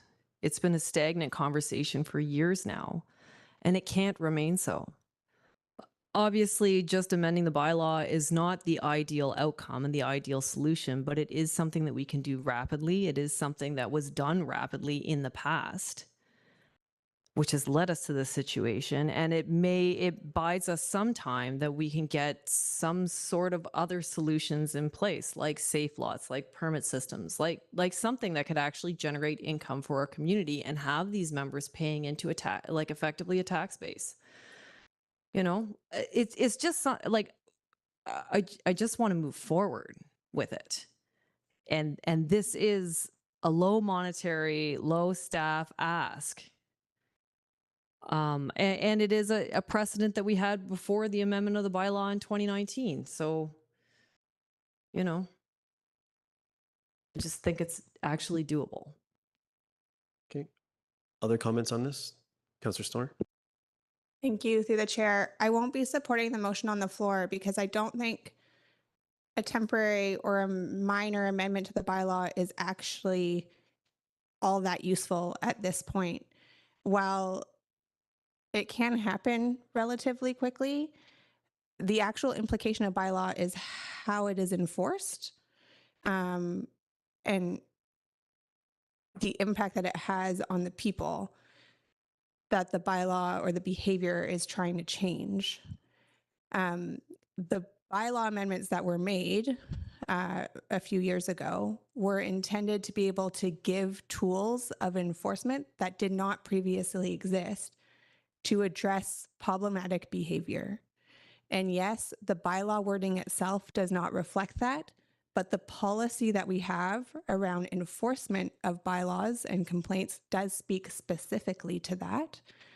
And so if there's amendments that need to be made to the bylaw enforcement policy, I am all ears. And I'm happy to talk about how we better enforce the bylaws that we have in a way that is equitable and just. But I don't think an amendment to our bylaw per se is actually a useful strategy here. The reality is that the longer term solutions are high capital, high cost. So things like a safe lot, where we don't actually have much land as a district, requires finding partners to come to the table.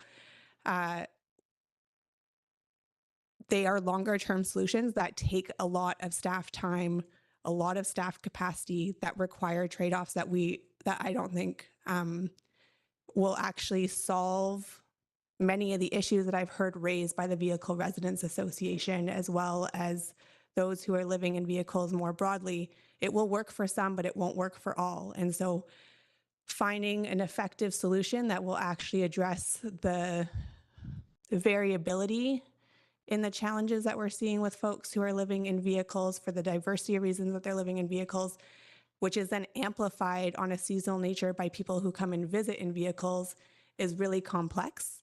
And so I don't think that a simple bylaw amendment is what's going to get us there at this point. So I won't be supporting the motion. Thank you. Thank you.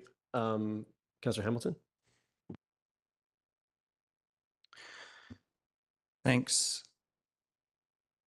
I do want to see a viable, durable, fair solution for vehicle residency that works for both folks who choose to live in their vehicles and folks who are required to live in their vehicles. I think in that, I am in alignment with the Vehicle Residency Association. The challenge that I see here is that a viable, durable, and fair solution is enormous. When council is tasked with the great challenge of prioritizing all of the needs of this community, we have very difficult decisions.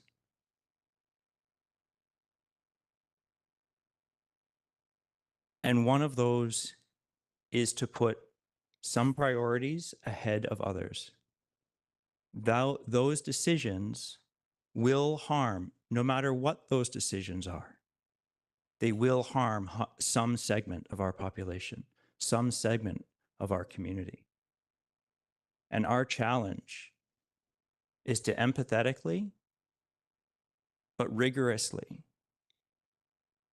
think about the impact of our decisions across our entire community.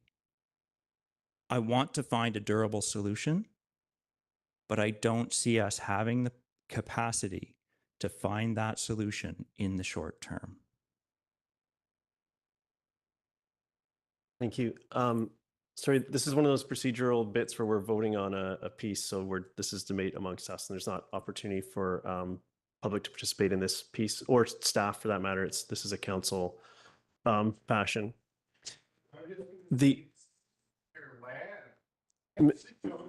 Mr. Unceded land, like you don't own the land. Mr. McKenzie. Can't say who sleeps on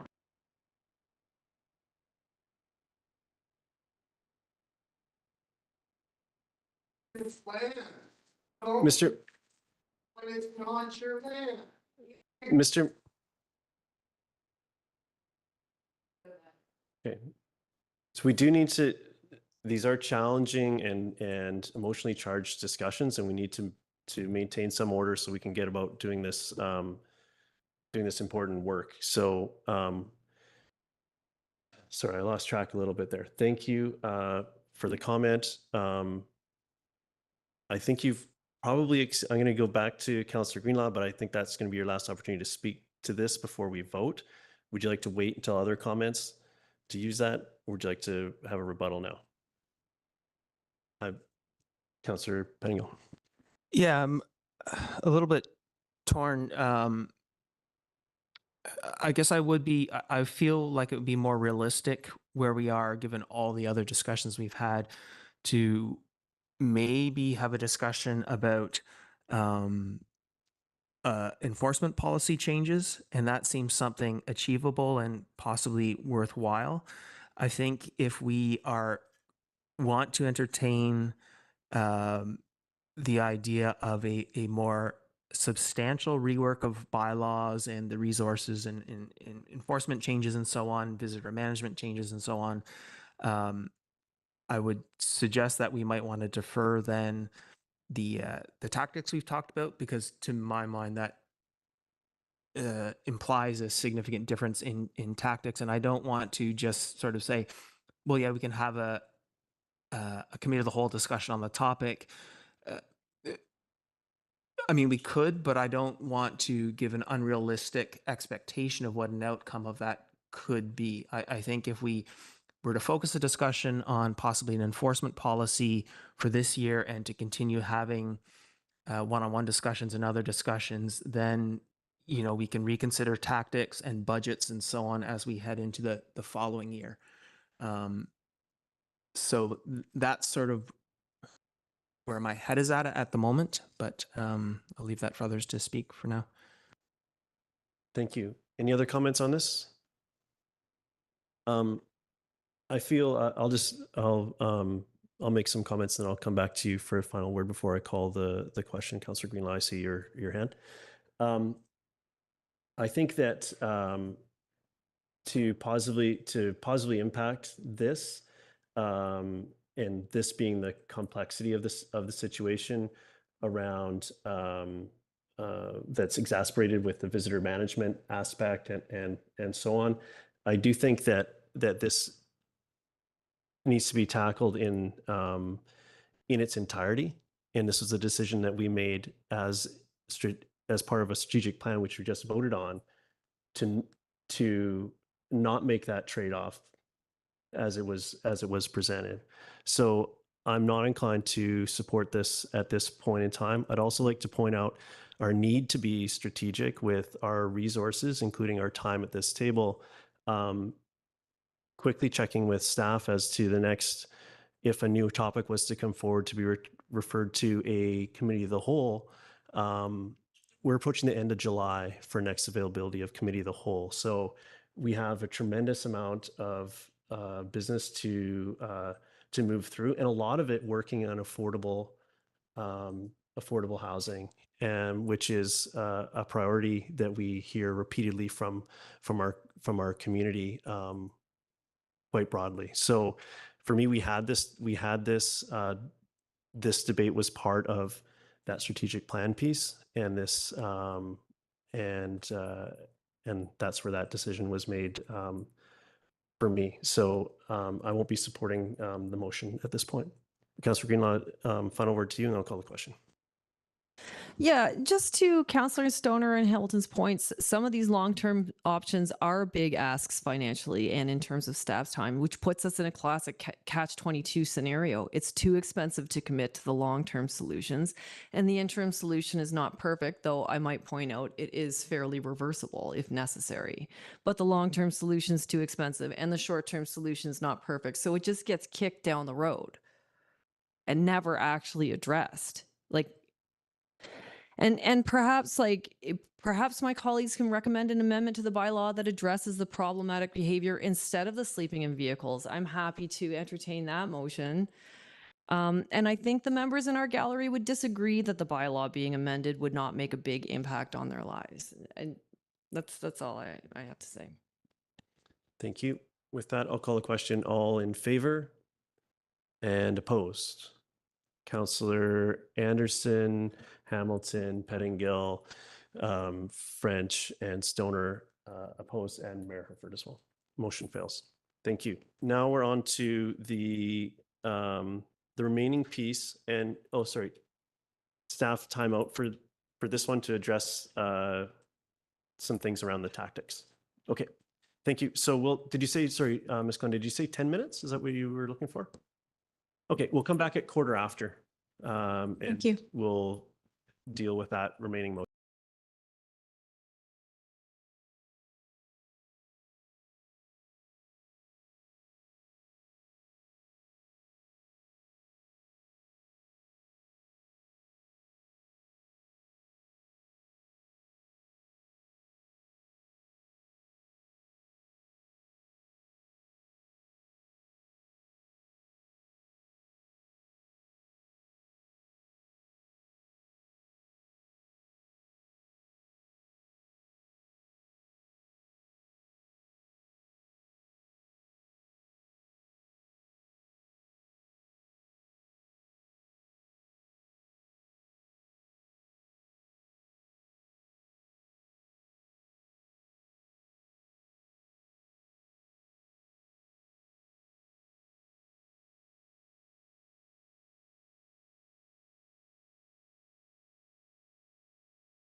Okay, we're back from recess. We're on we're on the strategic plan 2022 to 2026 update, and we have one piece of this remaining.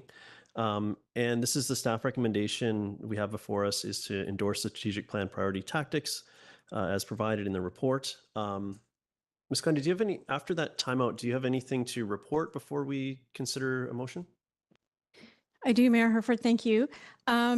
As follow-up to the question around the paid parking versus the speed limit reduction in traffic calming, I conferred with staff, and for clarity,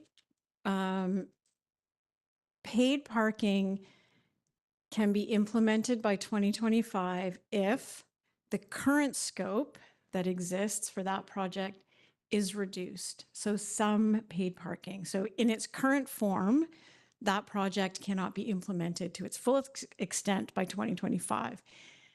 Staff can go away if council directs and reduce that scope and stop the speed limit reduction and traffic calming work to prioritize paid parking, but recognizing it will be less. And we can't give you that scope tonight, but staff can go away and rescope it. So that's that one point.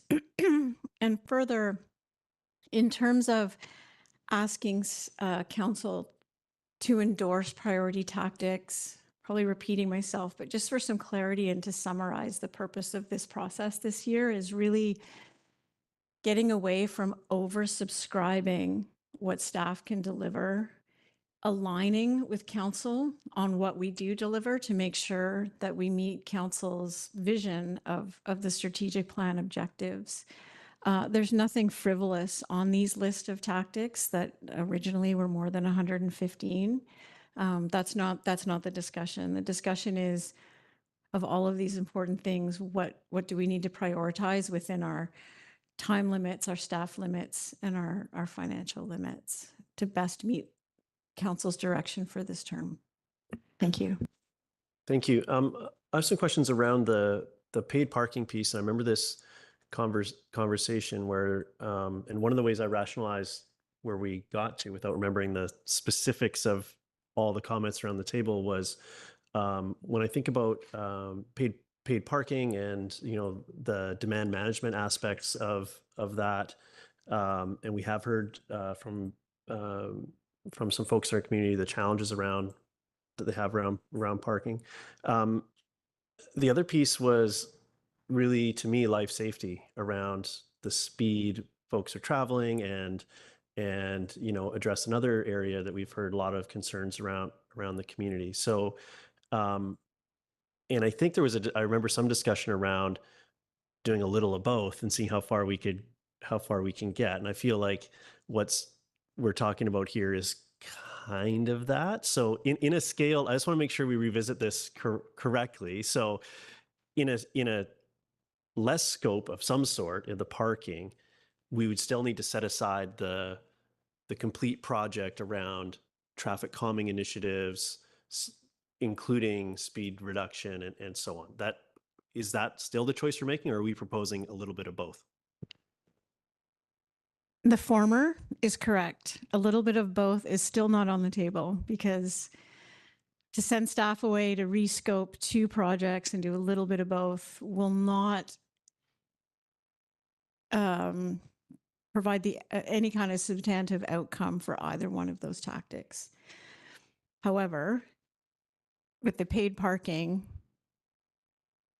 a smaller scope can be delayed if the other project is completely stopped.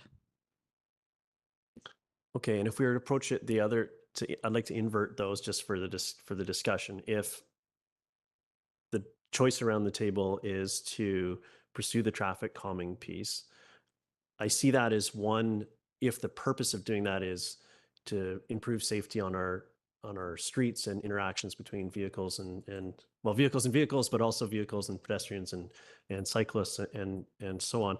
I think that work's likely never done. So what does it mean to if we wanted to move that forward as substantively as possible? Like, what does scaling that piece of it look like if we want to do something in here?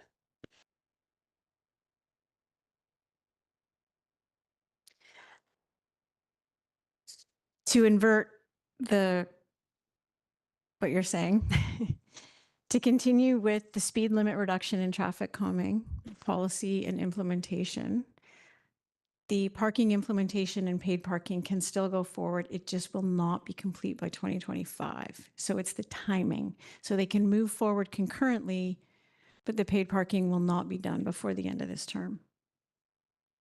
Okay, thank you. Councillor Pettingill.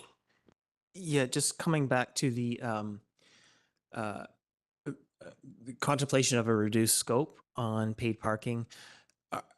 Is there enough time in terms of the year and work capacity and so on to understand that scope before we make a final decision, an AB decision? Or do we sort of need to give that direction tonight from your perspective?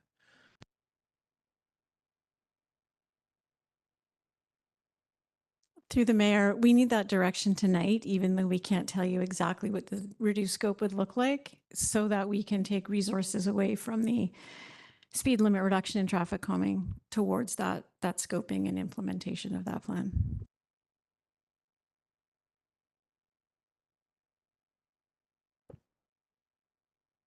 Any other questions on what we've heard after our recess here? We do have a staff recommendation before us. And the staff recommendation would include both of those things moving, but not in it's the timeline that's the piece that 2025. Okay, just want to make sure that we're clear on that. Councillor Hamilton? I'd like to test a motion that council endorse the strategic plan priority tactics as provided in the report, heritage management strategy, three Squamish Nation priorities, implement and encourage community organizations, policy, procedures, and partnerships, and paid parking implementation in 2025.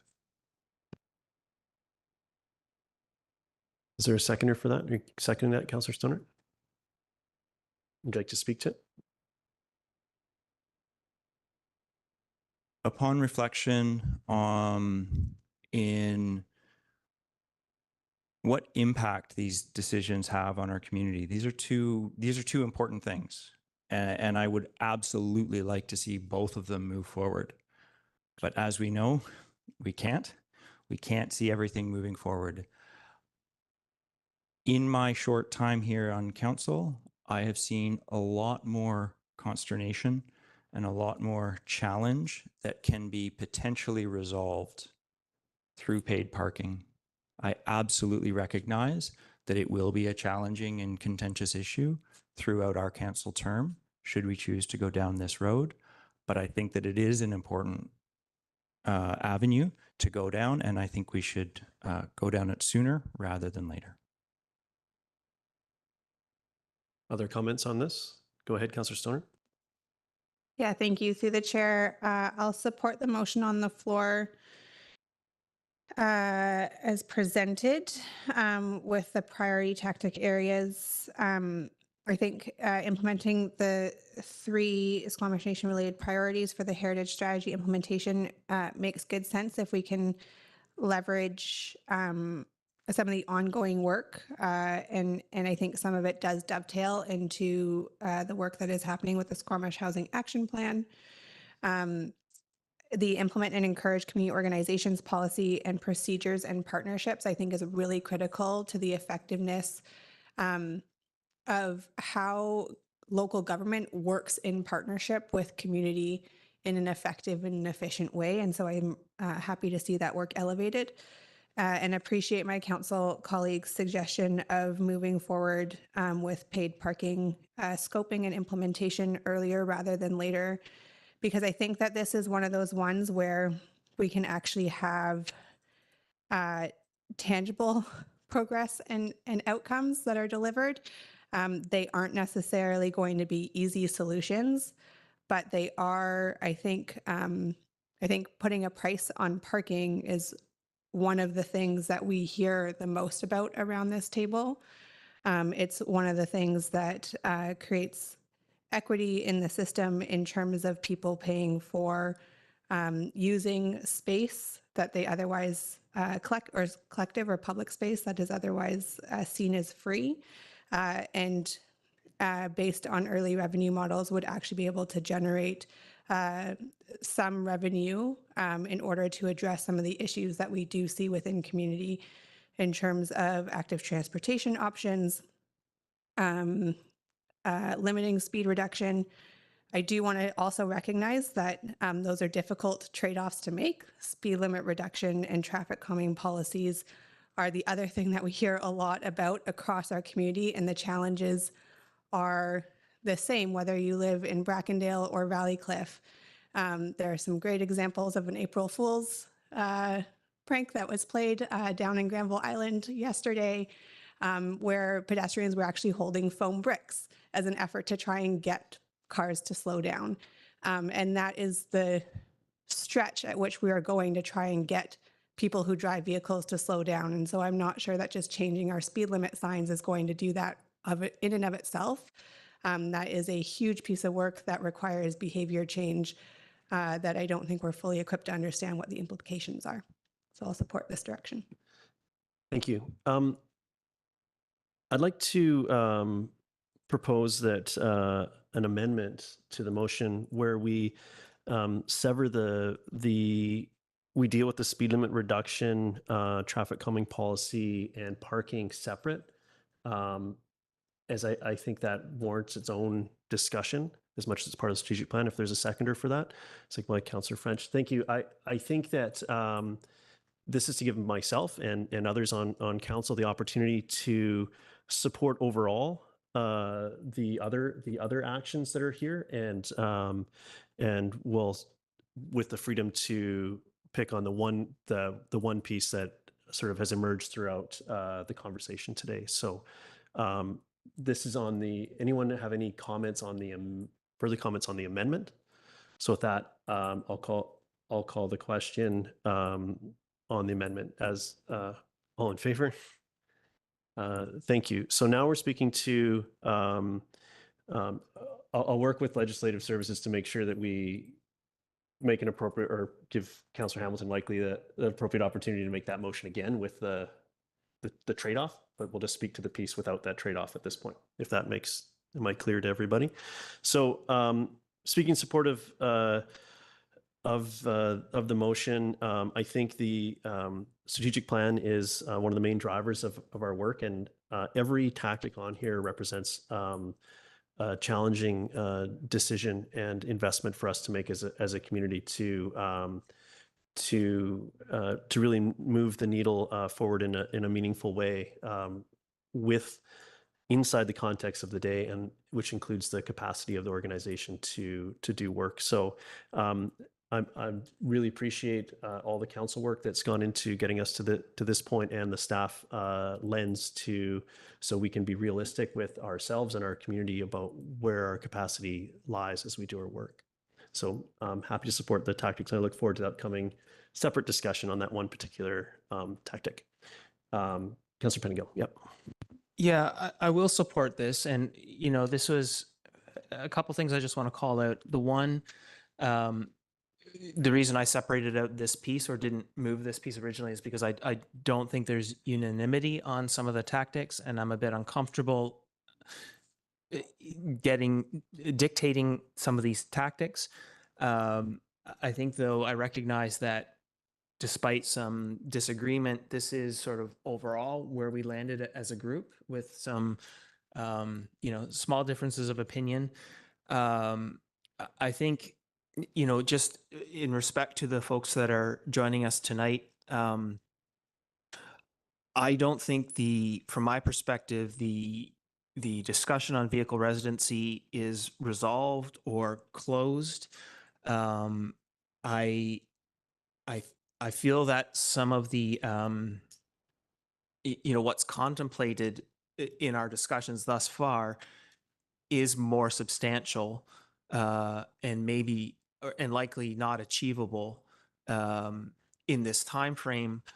I do think there are other things we can and should possibly continue to talk about. Now, for me, I'm not convinced a bylaw change fits that. And so I wasn't willing to support that particular motion because for me, that was too limited. And there's a lot to absorb tonight. And so I don't want to make a follow-up motion on that topic tonight. But I do want to have some follow-up discussion to figure out where we can make adjustments and improvements. And so on that basis, I am able to support some of the trade-offs we have made in these tactics and then find ways we can move forward on some of the things that are unresolved here. Thank you. I lost track. Has everyone spoken to the tactic? Everyone that wanted to has spoken to the tactics that we're endorsing now? Okay, so with that, would you? Okay, go ahead, Councillor Greenlaw. I guess, sorry, can you repeat the motion on the floor, please? The motion is essentially the staff recommendation, except for the third bullet point, which has been contentious, which I can read. I'll read it out as well. So that council endorse the strategic plan priority tactics as provided in the report from the CAO, dated April 2nd, 2024, titled Strategic Plan 2022 to 2026 Update, including the addition of heritage strategy implementation, the 3 Squamish Nation related priorities, implement and encourage community organization policy and procedures and partnerships. So we're just removing that third bullet point then completely? And we'll come back to that. I just wanted to make sure that we dealt with that one separately so that someone didn't have to vote against the entire strategic plan to express their opposition or endorsement of that. Okay. I'll speak in favor of the motion, though I think I've made it pretty clear that I'm disappointed that vehicle residency is on there and is not on there, and I would like to collaborate with some of my colleagues on some solutions moving forward. Thank you. With that, I'll call the question. All in favor? The motion carries unanimously. Thank you. Now, I'm just going to check procedurally whether we need a separate motion on this piece. Is that what needs to happen? For paid parking. So, Councillor Hamilton, I'll go back to you. All right. So I would like to, and I'm going to be very on the fly on the first wording here, endorse the strategic plan priority tactics.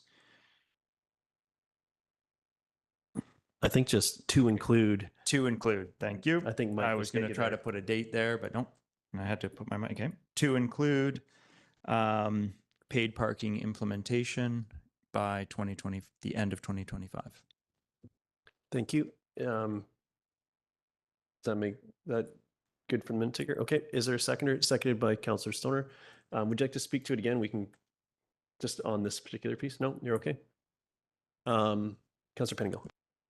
Yeah, I apologize I didn't jump in sooner, but I'm hoping I can get a bit of clarification from staff on a piece of this. We can try for points of clarity, but we'll need to be careful there. So ask your question. We'll see how far we can get. So as moved, this would not prevent other ongoing work in terms of active transit and safe routes to schools and so on. This sort of is. Regardless of that, it would speak to staff in terms of not taking on this new specific project of speed reduction. Is that accurate? Through the mayor, that is accurate. Any other comments on this piece? I'll venture my own, and I'll come back to the group before I call the question. When I think about the complexity of paid parking and the possible knock-on effects of implementing a policy like this, I'm really concerned about a smaller scope project, because this will have implementing paid parking anywhere in our community will have a knock-on effect to neighborhoods. We have work to do with our business community around things like staff parking. I think there's challenges even with some of the discussions we've been having today about the uses of our streets and public spaces, I think this is a big conversation, and I'd like to have the full scope of that conversation with the community and with ourselves before we advance that work. And when I think about a clear choice between dealing with a matter that in my mind is life safety, which is speed limit reduction, traffic calming policy, and I think about what feedback we get from the community. Yes, we do hear that there's challenges parking with, particularly in our downtown core. We do hear challenges from our business community, but when a community member comes up to me and stops me and to inform me that someone was speeding down their street and had a near miss of their child or has run over their dog, it's a family member, happened to me on my street, and it's incredibly challenging for me to prioritize a halfway measure of paid parking over the pieces that are life safety. And when I reflect on other ways we've prioritized things, to me, life safety comes first. So I won't be supporting the motion, and I'll be proposing the alternative, which is the staff recommendation, should this motion fail. Councillor Greenlaw. Yeah, I won't be supporting the motion on the floor. I basically will just echo Mayor Herford's comments. I think the safety matters around speeding. Like I use actual transportation a lot, and I do think we need to take some measures towards speeding in our community. So I would prefer to see that prioritized. Thanks. Thank you. Councillor Penningill. Yeah, at this moment, I'm inclined to support, and I've flip-flopped back and forth on this. And I just want to highlight, this has been one of the challenges. I think it's easy to forget for me, and I assume others looking through this list, and I look at something like website content overall. Well, couldn't we cut that one and just do these two? And I just have to keep reminding myself, no, it's what staff are responsible, and we can't replace that. That's the reason why it's these two in contention, which is really challenging because I think they're both really important. But as I've thought about it more, when we've talked about speed reduction, it's been very much focused on signage and then enforcement, and the operational cost there is very challenging. The capital cost of doing physical changes to be more effective is also, when we look at where our budgets are, this is not, in my mind, likely to be a quick win. It does not negate our ability in certain places to do some targeted speed reductions and so on. And so I would like to see those opportunities still pursued. And we just may have to be a little more strategic as opposed to a whole neighborhood or whole community speed reduction.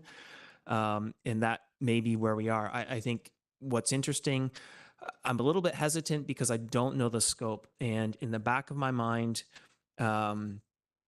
once we start getting into paid parking, possibly permitting, that gets us into systems which may be leverageable and usable for other things. And so given some of our other discussions, that's interesting too.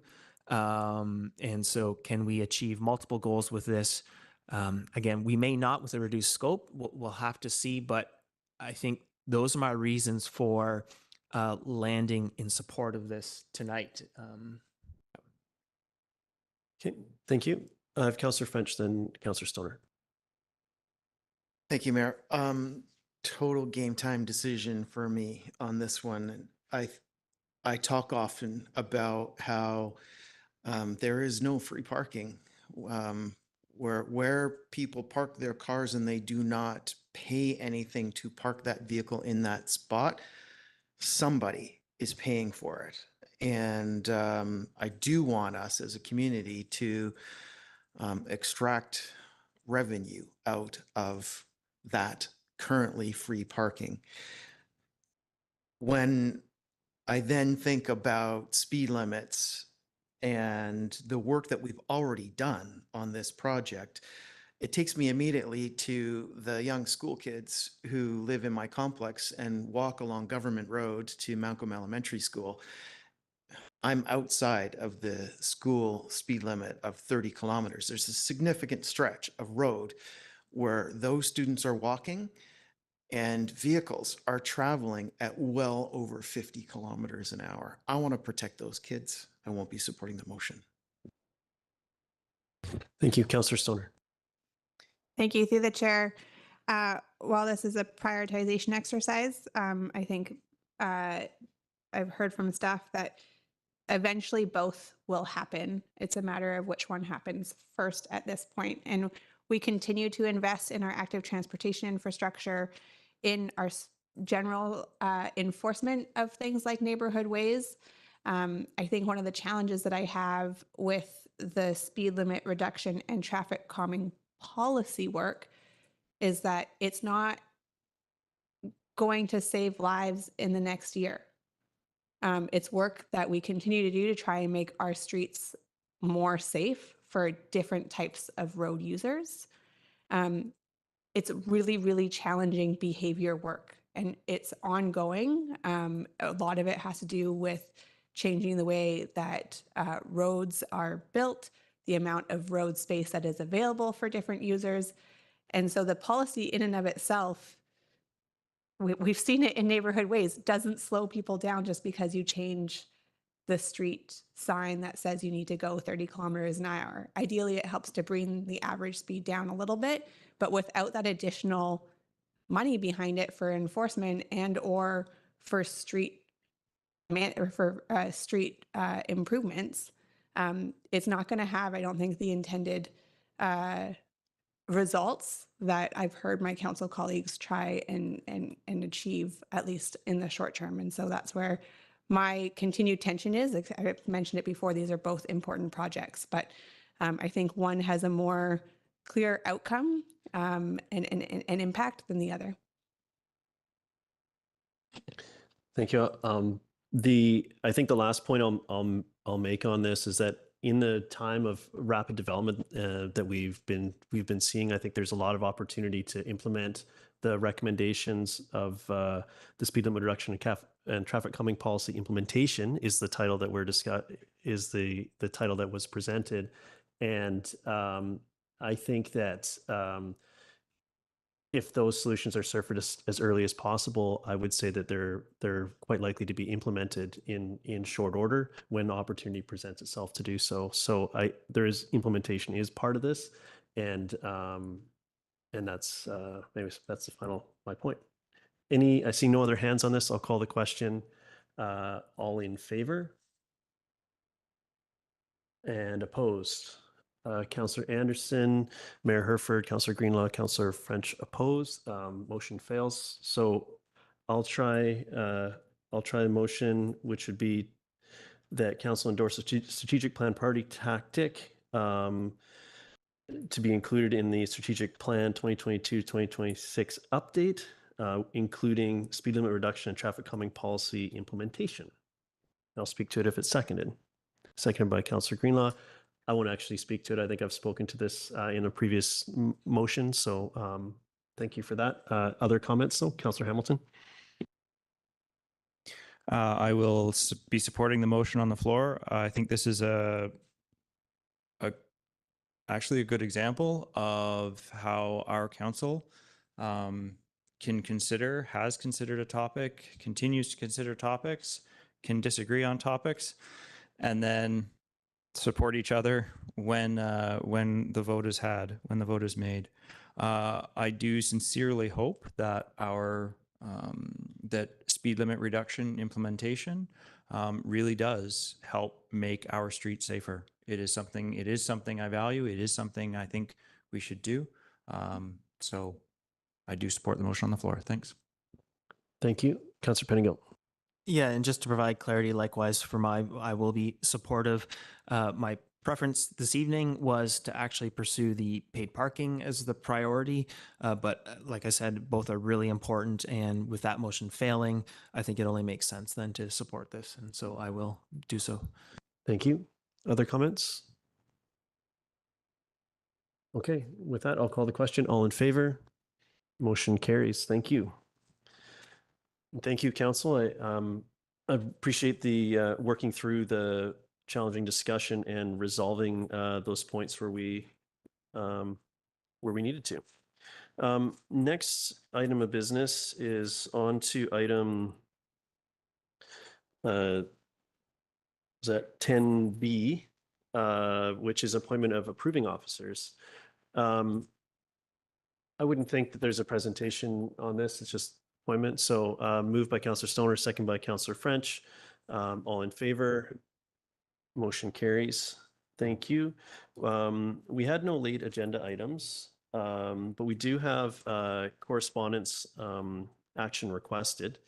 And this is, so item 12, sub 1. Councillor Hamilton, would you like to speak to it? I believe you pulled this effectively. Yeah, go ahead.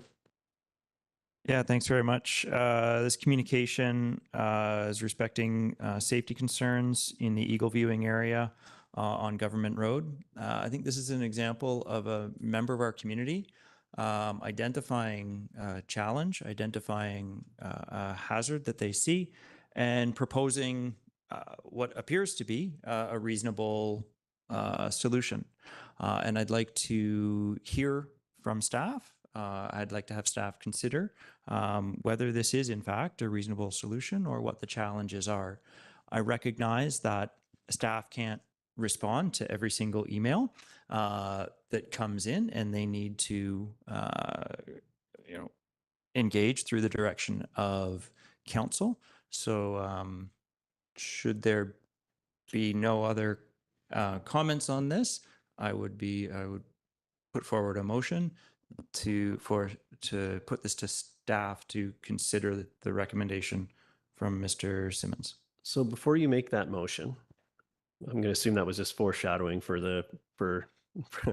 Gundy, would you like to speak to this specific request or perhaps requests of this nature? I'll leave that to your. Thank you very much. Through the mayor, with something like this, what we would prefer is that council refer it to staff. We would look at, is this something that can be done within operations day to day? If it looks like it requires budget or a bigger lift, now we're back into the intake tool. And if you refer it to staff, we can follow up and figure out what that looks like. Generally with letters of this nature, what happens is staff will track them so that come strategic planning and budget time, if there is an area of concern that is getting critical mass from the community, we will bring it to council's attention. But certainly in this case, we can have a look at it. Thank you. One other question I have is,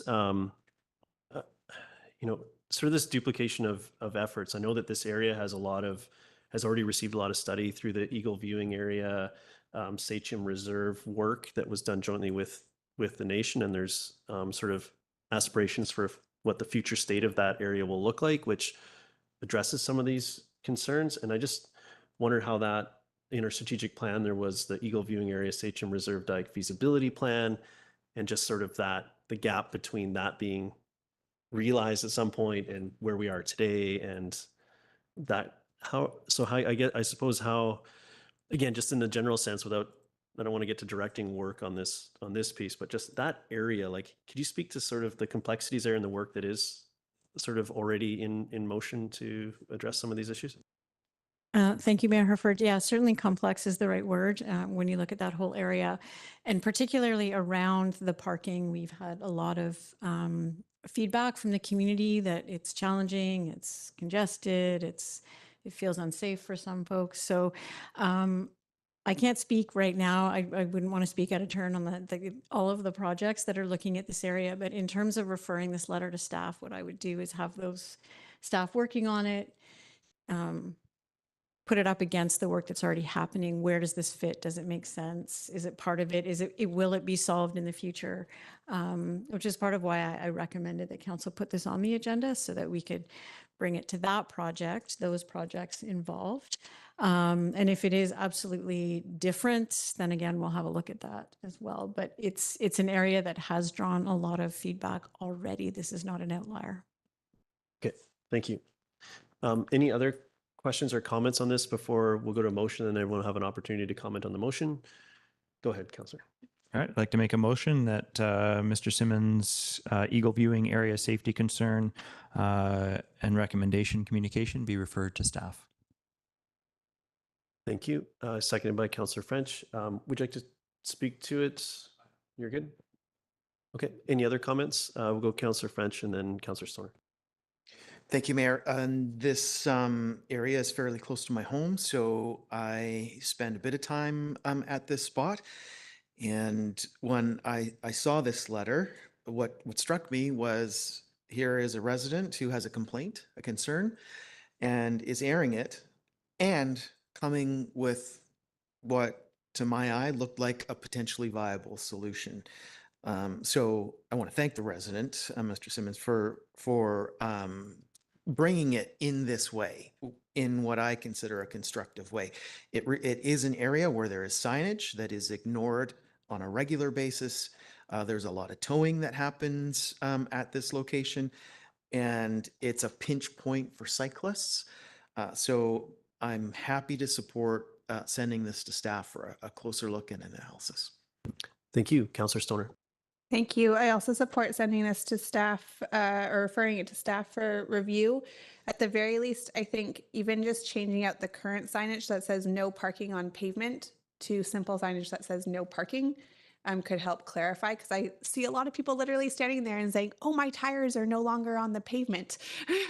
And then they still park along the road. And then they still get towed by the tow truck. So I think that some clarity in signage even it might go a long way if people do ever actually read the signs. So I will support the motion. Thank you. Thank you. Other comments on this? I'm supportive of the motion. It's an extremely challenging area. I've ridden my bicycle through there many times and driven through there, and it tends to be a bit of have a variable every time that I'm through. So I do appreciate this coming forward and in the form that it did, I do know that there is this safety of that area was a focal point and will continue to be of the Sachem Reserve, Eagle Viewing Area, diking work, but which I think will address this more fulsomely. But understanding the gap between here and that future state and how we'd like to manage that, I think is important. So I'm happy to see this come in and be passed to staff is totally appropriate. Go ahead, Councillor Pettingill. Yeah, happy to support this as well for many of the reasons discussed. I'd just like to flag, I've been out with some residents on some other areas of concern, and it's good to understand where areas of community concern are as part of our decision matrix, but recognize there's a lot of other things and a lot of other areas that could use better signage, better road design, and our challenges, and my understanding is this happens is part of our active transit planning as well, is to understand the order, what other capital works projects are happening or development, and we can sort of put some of these things together. And so I do want to avoid a perception that if we just get enough letters about something, it goes to the front of the line. Like there's a whole bunch of things we need to consider, and there's a big long list of improvements we would all like to make. And so just as we spent a lot of time doing tough prioritization tonight, that sort of applies here as well. And I have a degree of confidence that we will continue to do so, and it won't be easy, but we continue to plug along at it. Thank you. Thank you. With that, I'll call the question. All in favor? Motion carries unanimously. Thank you. We didn't have any correspondence referred from the consent agenda tonight. I get a nod of yes from that's correct. We didn't have any correspondence there, if memory serves. It feels like a while ago at this point. We didn't have any minutes referred, and thus no business arising from minutes. We have no committee minutes or reports. Council, any notice of motion? Seeing none, now we're on to, we have no council staff in camera announcements. We've already dealt with item 19, which is the unscheduled public attendance. This is open question period. If anyone has clarification related to agenda items, this would be your opportunity to, and I believe we have an online ability with this as well. Is there anyone online that's got their virtual hand up? Nope. Okay, thank you. Council or staff announcements? Go ahead, Councillor Anderson.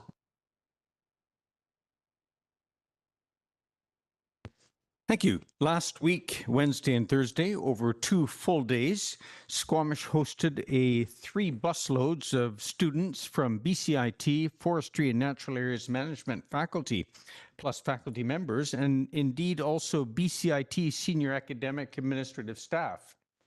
And the head of the department asked me to show off this mug to council this evening and express on their behalf their sincere appreciation for the reception that they received in this community from a host of organizations, including our planning and environmental services staff, AJ Forest Products, the Forestry Center Society, Squamish River Watershed Society, the community forest staff, among others, who put together a program for these students and faculty over those 2 days that involved themes such as the Estuary Management Plan, Community Forest Management Plan and Operations, our recreational trails and innovative approach to managing them, local government roles, diverse in all of the above, and our district urban forest management plan, which council has not seen, but I can assure you it's very exciting. I did get a preview with the rest of the students.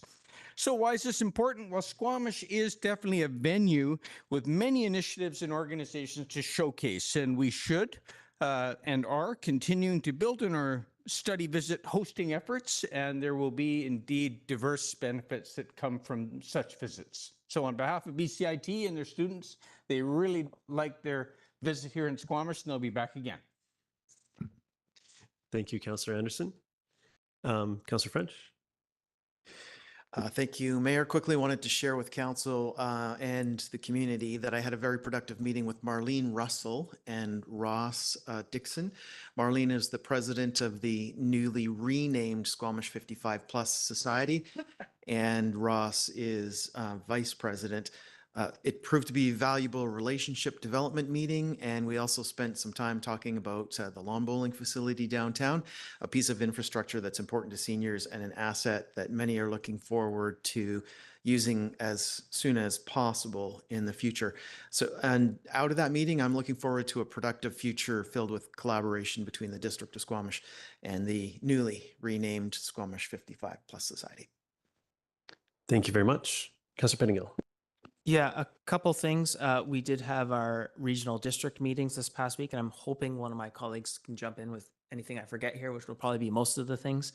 But I will, 2 things I'll touch on. We are talking about the Cataline Creek debris flow hazard, which is I guess a smaller scale version of what we're dealing with the Chikai fan. So it's just a little bit interesting to see the different discussions and how communities handle them and the challenges. I think some of the scope creep they've seen there, and these are really challenging things to handle. It is managed with the surface area there, much like I think maybe contemplated here, but worthwhile discussion, I think, for some context of where we are in terms of Chikai fan. I think the other thing, we went through our budget, and I think we've said it before, but I really appreciate the municipal budget process, and in particular the one we have here. That is a whole other beast at the regional district, and maybe Councillor French can attest to that. I guess he saw a little taste of that. The other thing, just switching gears now, and I know other folks who were in the know or with connections had been at the updated Brackendale Art Gallery before, but I think this past Saturday was the official reopening. And so I had a chance to attend, and it's such a fantastic space, very familiar, but some key improvements and changes. Doherty was there and gave her blessing, and the team that's driving it forward was there, and it was just a fantastic evening. Really great to be back there, and I can definitely see that's going to be, I think, the primary Squamish venue or such a key venue. I'm really excited for what happens there next. Thank you for that. Council, anyone else? I'll be brief on mine tonight. I will say that the regional district, one of the other pieces that